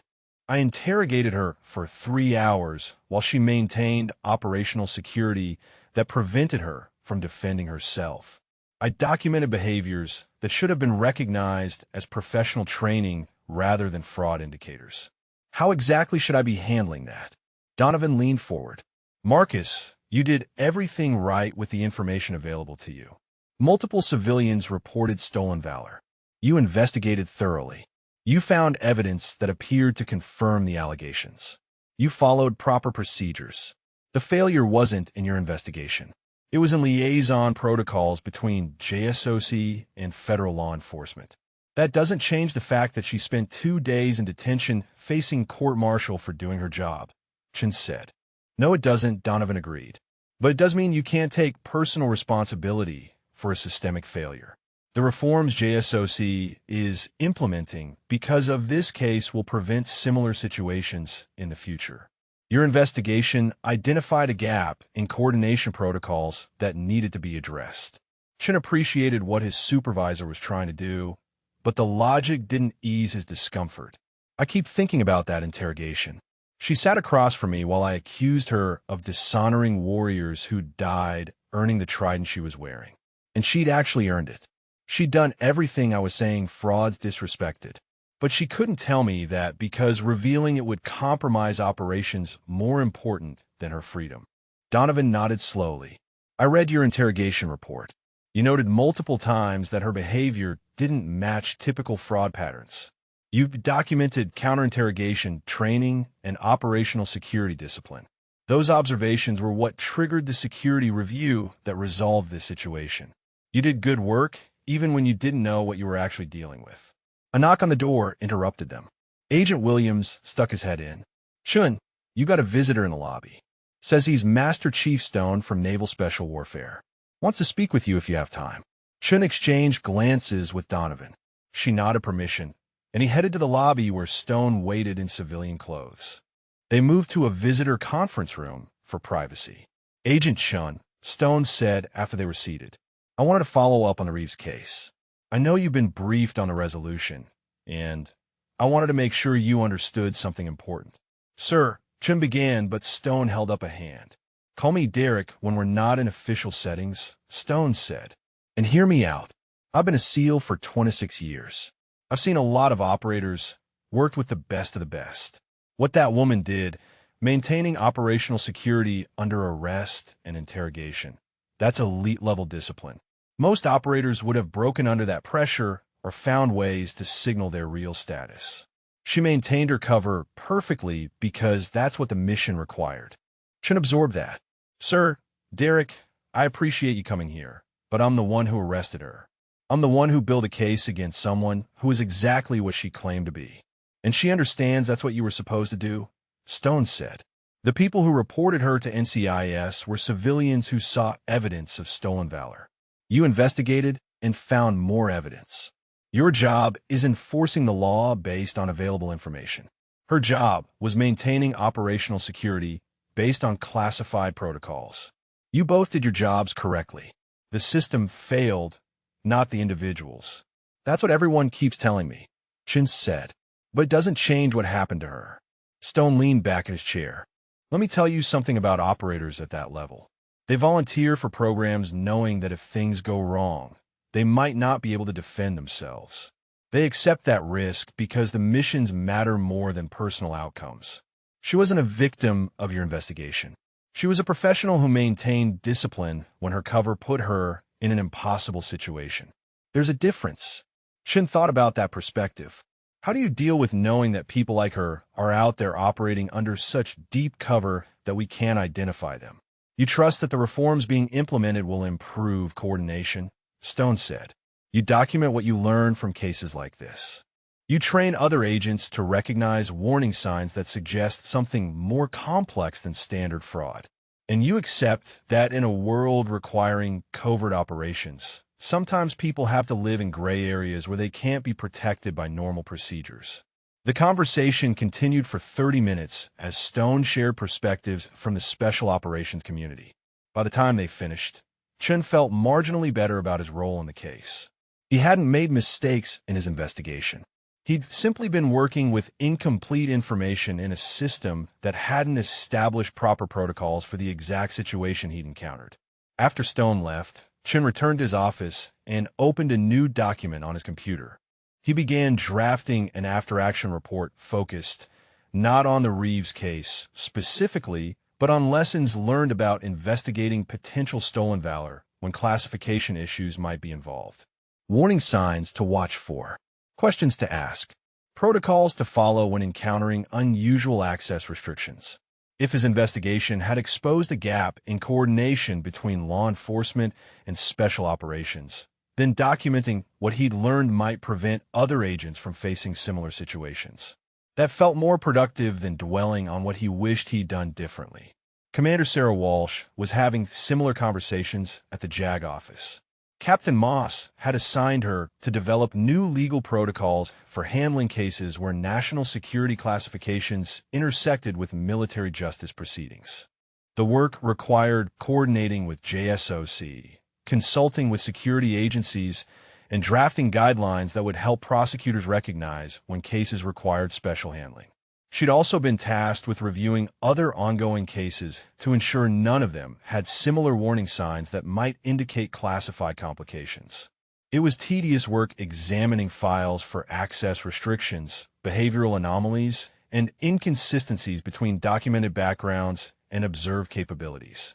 3 weeks after the Reeves case concluded, Walsh was reviewing a case file when something triggered her memory of the warning signs she'd learned to recognize.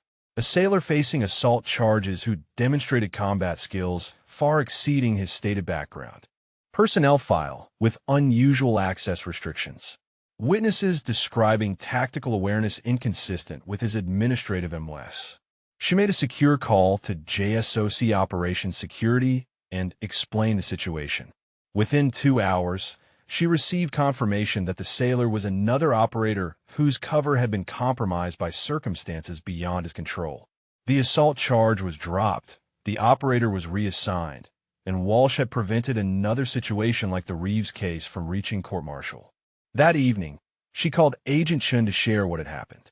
Marcus, the protocols we're developing actually work. I just identified another operator before prosecution proceeded. The system is learning from what happened. That's good news, Chen replied. I've been working on training materials for NCIS agents.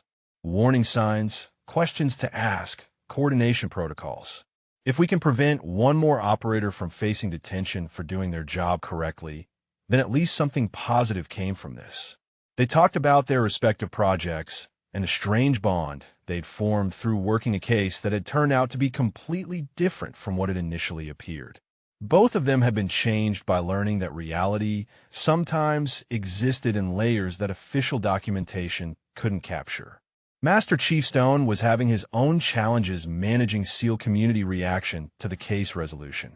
The official statement about classified national security concerns had satisfied some people but left others skeptical. Online forums continued debating whether Alex Reeves had been a fraud who escaped prosecution through corruption or someone whose real background justified the dismissal. Stone couldn't reveal what he knew, but he could shape the conversation by asking questions that made people think more carefully. When someone posted that the dismissal proved corruption, Stone would respond by asking why a fraud would maintain complete silence during interrogation rather than offering excuses. When people demanded answers, he would remind them that operational security sometimes required accepting uncertainty. Slowly, the community conversation shifted from outrage to grudging acceptance that perhaps there were things they couldn't know. It wasn't satisfying for people who wanted clear answers, but it was realistic about how classified operations sometimes intersected with public accountability. One evening, Stone received a message through secure channel from Commander Harding at Naval Special Warfare Command. The message was brief but meaningful. Ghost wanted you to know that your recognition of warning signs and request for security review prevented a catastrophic outcome. Your instincts and professional judgment made a significant difference. The community may never know the full story, but the people who matter understand what you did. Stone read the message 3 times before filing it in his secure archive. He would never know Alex Reeves' real identity or the specifics of what she'd accomplished during 8 years of covert operations. But he knew he'd help protect someone who dedicated her career to serving in ways that required acceptance of risks and consequences most people couldn't imagine. That knowledge would have to be enough. In a world of special operations, sometimes the greatest victories were the disasters that never happened because someone recognized warning signs and asked the right questions at the critical moment. Chun, Walsh, Mitchell, and Stone had all played roles in recognizing that the Reeves case was more complex than it appeared. They'd pushed for answers when easier paths would have been processing her through the system without question. They documented inconsistencies, elevated concerns, and demanded clarity before proceeding with prosecution. They'd done their jobs with integrity, and in doing so, they protected someone whose own integrity had prevented her from protecting herself. That mattered more than they would ever fully understand. 6 weeks after her release from detention, the woman formerly known as Alex Reeves stood in front of her first class at the Naval Special Warfare Training Facility.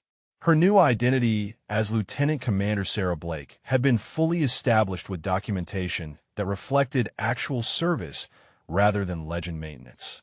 The 12 operators seated before her represented the next generation of covert personnel who would work in the same shadows she was leaving behind. "Welcome to Advanced Operational Security and Cover Maintenance," she began.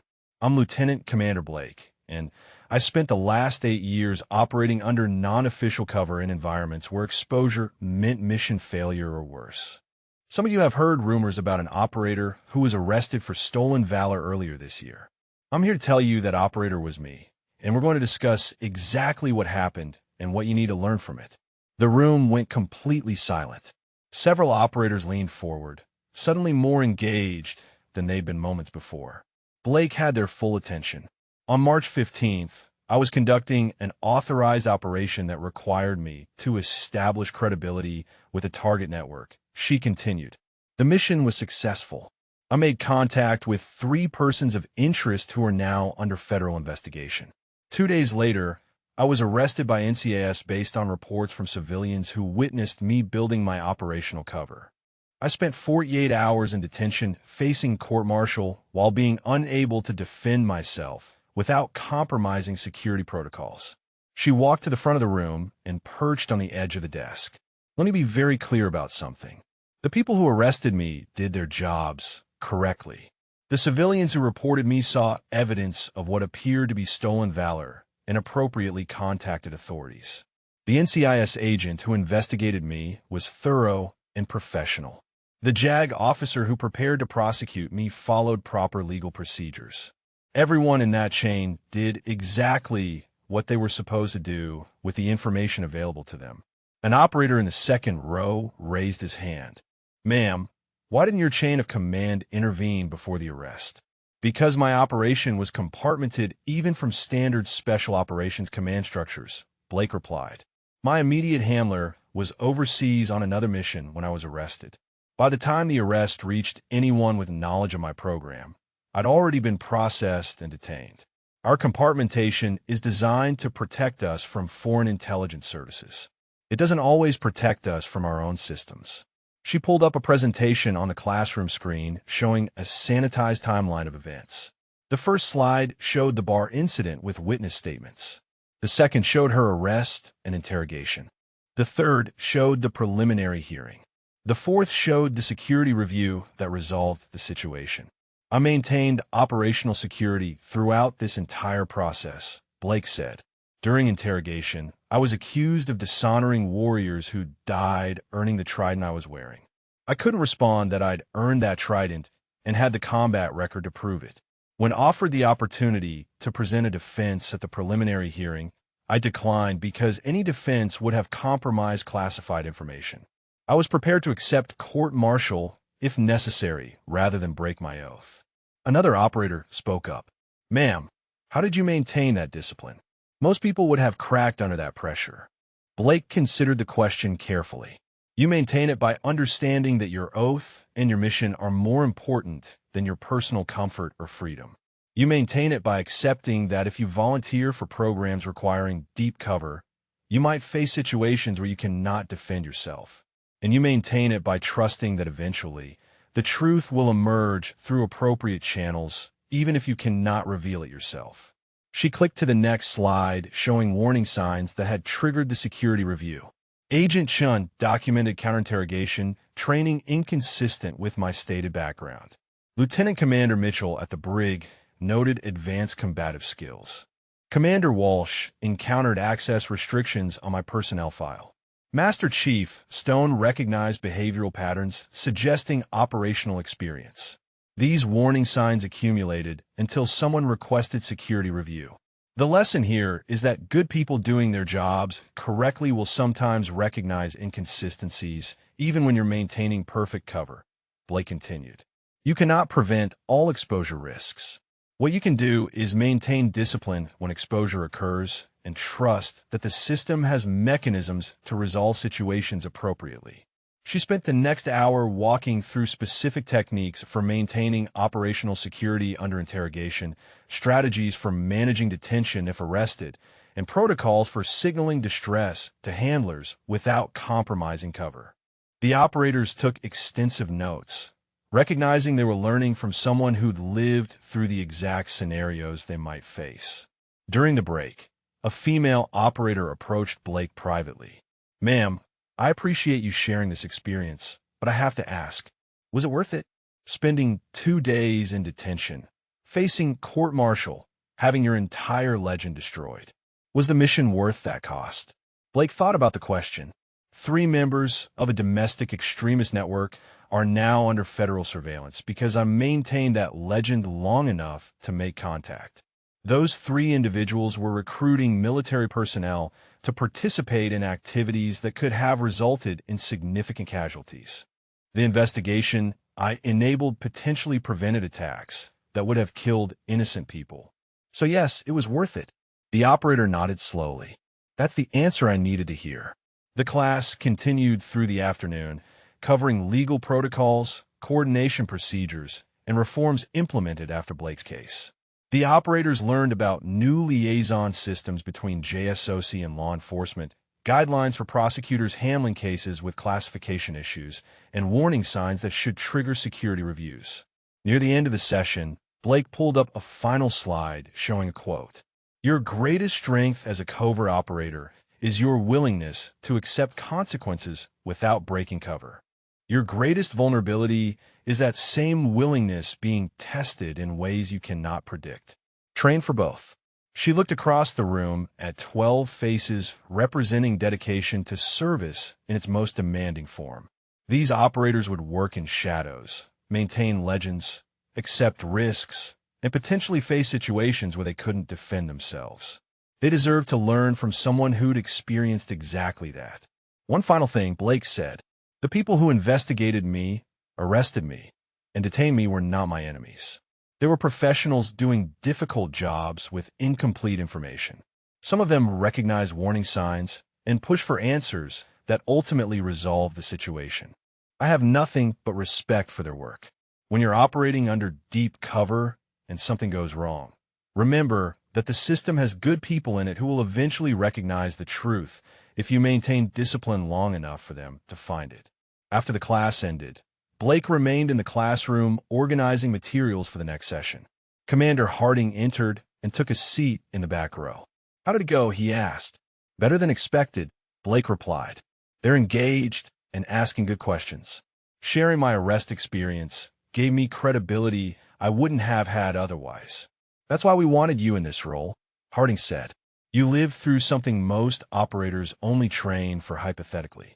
You maintained discipline under circumstances that would have broken many people. That's invaluable for teaching the next generation what's actually required." Blake set down her materials and turned to face him.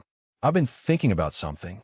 When I was sitting in that cell, facing the possibility of years in prison, I kept telling myself the mission mattered more than my freedom. But now I'm wondering if that mindset is sustainable long-term or if it's actually a form of self-destruction disguised as dedication." Harding considered that carefully. "It's both. The willingness to sacrifice everything for the mission is what makes operators at your level effective. But it's also what burns people out and leaves psychological scars that last decades. That's why we rotate people out of deep cover assignments after extended periods. That's why we're placing you in training rather than building a new legend. You gave 8 years to operational work. That's enough. Blake appreciated his honesty. She'd been wrestling with similar thoughts during her transition period. The realization that she'd been willing to accept imprisonment rather than break cover had forced her to examine what that level of commitment actually cost. "I'm glad to be teaching," Blake said. "I think I can do more good here than I could running another operation. But I won't pretend the transition is easy.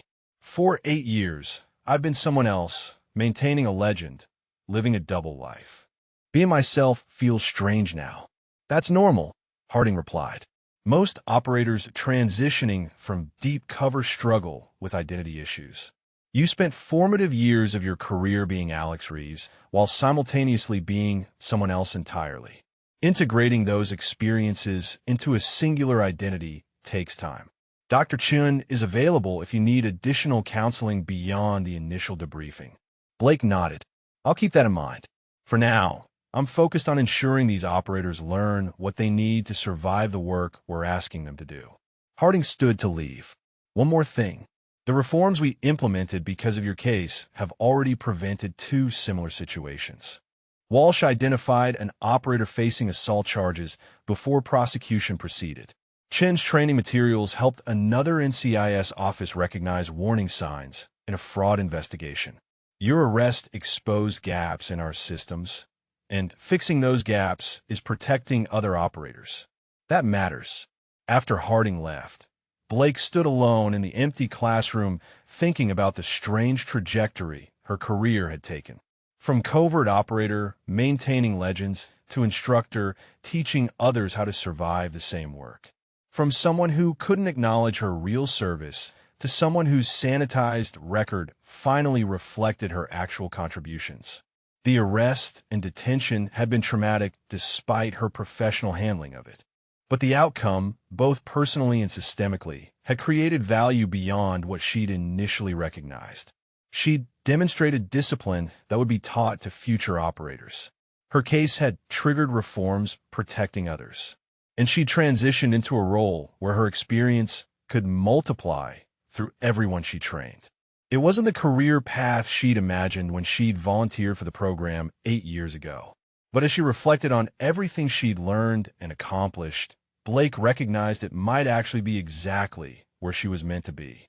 Teaching the next generation how to serve in shadows while maintaining the humanity and integrity that made the sacrifice meaningful. The ghost identity had been retired, but the lessons learned during those 8 years would continue serving through every operator who learned from her experience. That legacy felt more substantial than any single mission could have been. 3 months after Lieutenant Commander Sarah Blake began teaching at the Naval Special Warfare Training Facility, she received notification that she'd been selected for a Navy Achievement Medal with Combat Distinguishing Device. The award ceremony would be small and private, limited to personnel with appropriate clearances who could attend without compromising operational security. But it represented official recognition of service that had gone unacknowledged for 8 years. The ceremony took place in a secure conference room rather than a parade ground. Commander Harding presided with Colonel Vance from JSOC present as witness. Blake stood at attention in her service dress uniform, wearing the seal trident openly for the first time under her real identity rather than as part of a legend. Lieutenant Commander Blake. Harding began reading from the citation, for exceptionally meritorious service while assigned to Classified Special Missions Unit from 2015 to present. Your sustained excellence in operational planning, tactical execution, and maintenance of deep cover identities in hostile environments directly contributed to the disruption of multiple threat networks and the collection of strategic intelligence vital to national security. Your dedication to duty and personal sacrifice in maintaining operational security under extreme circumstances exemplify the highest standards of naval service. He pinned the medal to her uniform as the small audience of instructors and command staff applauded. Blake accepted the recognition with mixed emotions. The medal acknowledged work that most people would never know about, missions that couldn't be discussed, sacrifices that would never be publicly understood. It felt both validating and incomplete. After the ceremony, a reception provided opportunity for informal conversation. Master Chief Stone, who'd been invited as the SEAL community representative who'd recognized warning signs during her case, approached with a glass of water. "Congratulations, Lieutenant Commander," Stone said. "Though I suspect this medal represents about 1% of what you actually accomplished over those 8 years." "Probably accurate," Blake replied. "Most of what I did will stay classified for decades. But having something official that acknowledges the service matters more than I expected it would." Stone nodded. "I've been thinking about your case a lot over the past few months. How it exposed gaps in our systems that we didn't know existed. You paid a price for that exposure, but the reforms implemented because of your arrest are protecting other operators. That's not nothing." Blake appreciated his perspective. She'd had similar thoughts during her transition to the training role. The arrest had been traumatic and professionally devastating in some ways, but it had also created systemic improvements that would benefit covert personnel for years to come. Agent Chun and Commander Walsh arrived together, having been invited as key figures in the investigation that had ultimately protected Blake rather than destroyed her. Chun approached with visible discomfort. "Ma'am, I still struggle with having arrested you," Chun said. "Even knowing I did everything correctly with available information, it's hard to reconcile investigating someone who is exactly what she claimed to be." Blake met his eyes directly. "Agent Chun, if you hadn't investigated thoroughly and documented behavioral inconsistencies, the security review that resolved my case might not have been triggered. Your professional instincts recognized something was wrong, even when you couldn't identify exactly what. That's good investigative work that ultimately helped rather than hurt me." Chun seemed marginally relieved by that assessment. "The training materials I developed from your case are being distributed throughout NCIS. Other agents will be better prepared to recognize warning signs that suggest classification issues rather than fraud." Commander Walsh joined the conversation. "The legal protocols we implemented at JAG have already prevented 3 cases from reaching court-martial before classification concerns were identified. Your experience became a case study in how to handle intersections between military justice and operational security. That's having real impact." Blake felt gratitude toward both of them. These were good people who'd been trapped in an impossible situation by systemic failures beyond their control. They'd recognized something was wrong and pushed for answers when easier paths would have been processing her through standard procedures. Their integrity had made the difference between disaster and resolution. The reception continued for another hour with conversations about reforms, training improvements, and operational security enhancements implemented in the wake of Blake's case. By the time the event concluded, she understood that her arrest had become a turning point for how special operations and law enforcement coordinated on cases involving classified personnel. That evening, Blake returned to her quarters and opened her laptop to prepare lesson materials for the next day's class. She pulled up the file containing student feedback from her first 12 weeks of teaching. The comments were consistently positive, with multiple operators noting that her willingness to share personal experiences made abstract concepts concrete and actionable. One comment stood out.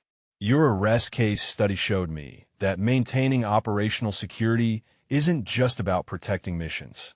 It's about protecting the integrity of the entire system, even when that system is working against you personally.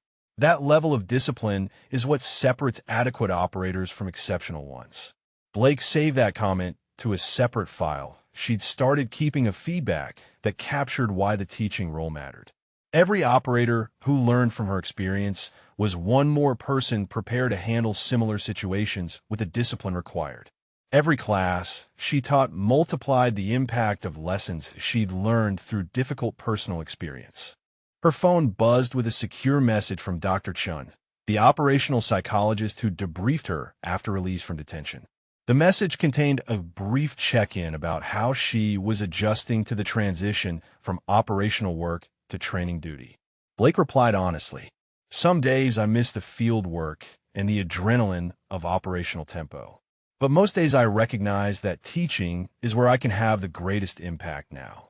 I'm learning to find satisfaction in helping others prepare for the work I used to do rather than continuing to do it myself. Dr. Chin's response came quickly. That's healthy perspective. Many operators struggle to find meaning in transition. The fact that you're embracing the teaching role suggests good adjustment. Keep me updated if that changes. Blake closed her laptop and walked to the window overlooking the training facility grounds. Somewhere out there, operators she taught were preparing for deployments into hostile environments. They'd maintain legends, accept risks, and potentially face situations where they couldn't defend themselves. The lessons she taught them from her own experience would help them survive and succeed. 6 months ago, she'd been sitting in a detention cell facing court-martial, unable to defend herself, watching her 8-year legend crumble around her. The experience had felt like the end of her operational career and possibly the end of her naval service entirely. Instead, it had become a pivot point that redirected her toward work that might ultimately have greater impact than any individual mission. She transitioned from someone who operated in shadows to someone who prepared others for that work. Her arrest had exposed systemic gaps that were now being addressed. Her discipline under impossible circumstances had become a teaching example for future operators. The ghost identity was gone, retired along with the Alex Reeves legend that had sustained it. But Lieutenant Commander Sarah Blake was building something more substantial than any cover identity could have been. A legacy of operators trained to maintain integrity under pressure, prepared for complications that couldn't be anticipated, and equipped with protocols designed to protect them when systems failed. Blake thought about everyone who'd played roles in her case. Agent Chun, who'd investigated thoroughly and documented warning signs. Commander Walsh, who'd recognized access restrictions and demanded answers. Lieutenant Commander Mitchell, who'd observed behavioral inconsistencies and reported them appropriately. Master Chief Stone, who'd trusted his instincts and requested security review. Colonel Vance, who'd coordinated resolution. Commander Harding, who'd supported her transition to training duty. Each of them had contributed to an outcome that turned potential disaster into systemic improvement. They'd all done their jobs with integrity, even when working with incomplete information. Their professionalism had made the difference. And the civilians who'd reported her to NCIS, the witnesses who'd testified, even the detainee who'd attacked her in the cell. They'd all been part of a chain of events that had ultimately led to improvements protecting future operators. Blake held no resentment toward any of them. They'd each acted based on what they'd known at the time. The next morning, Blake stood before a new class of operators beginning their training in operational security and cover maintenance. She pulled up the now familiar slide showing the timeline of her arrest and detention. "Good morning," she began. "I'm Lieutenant Commander Blake, and I spent 8 years operating under deep cover before being arrested for stolen valor while conducting an authorized mission. We're going to discuss exactly what happened, what went wrong, and what you need to learn to avoid or survive similar situations. But I want to start by making something clear. If you're volunteering for programs requiring deep cover operations, you're accepting that you might face circumstances where you cannot defend yourself and must trust the system to eventually recognize the truth. That's not a theoretical possibility. That's a real risk that happened to me and could happen to you. So let's talk about how to prepare for it." She had their complete attention. 12 more operators who would learn from her experience. 12 more people who'd be better prepared because she'd maintained discipline under circumstances designed to break it. 12 more individuals who'd understand that serving in shadows required accepting consequences most warriors would never face. Blake clicked to the next slide and continued teaching. The ghost might be retired, but the lessons learned during those 8 years were still serving through every operator she trained.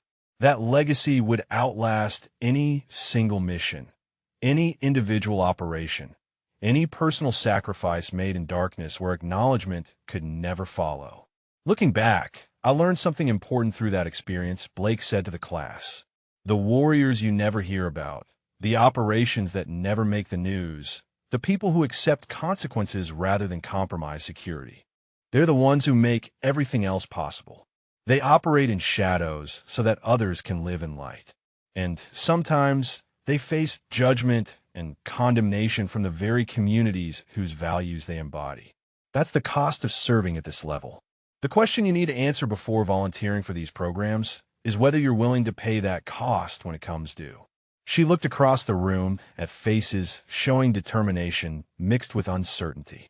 They were beginning to understand what they were really volunteering for. Not just dangerous missions in hostile territories, but the possibility of facing their own systems without being able to defend themselves.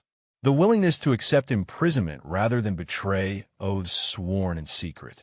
That was the real test of elite operators. Not physical capabilities or tactical skills, but the discipline to maintain integrity when everything suggested abandoning it would serve their immediate interests. Blake had passed that test by sitting silent through interrogation and declining to present defense at her hearing. Now she was preparing others to pass the same test, if circumstances required it. That felt like the most important work she'd ever done. The ghost identity might be retired, but the mission continued through every operator she equipped to serve in shadows, while maintaining the humanity that made the sacrifice meaningful rather than merely destructive. The class continued, questions flowing, lessons being absorbed, future operators learning from past experience. Blake taught with conviction born from living through exactly what she was describing.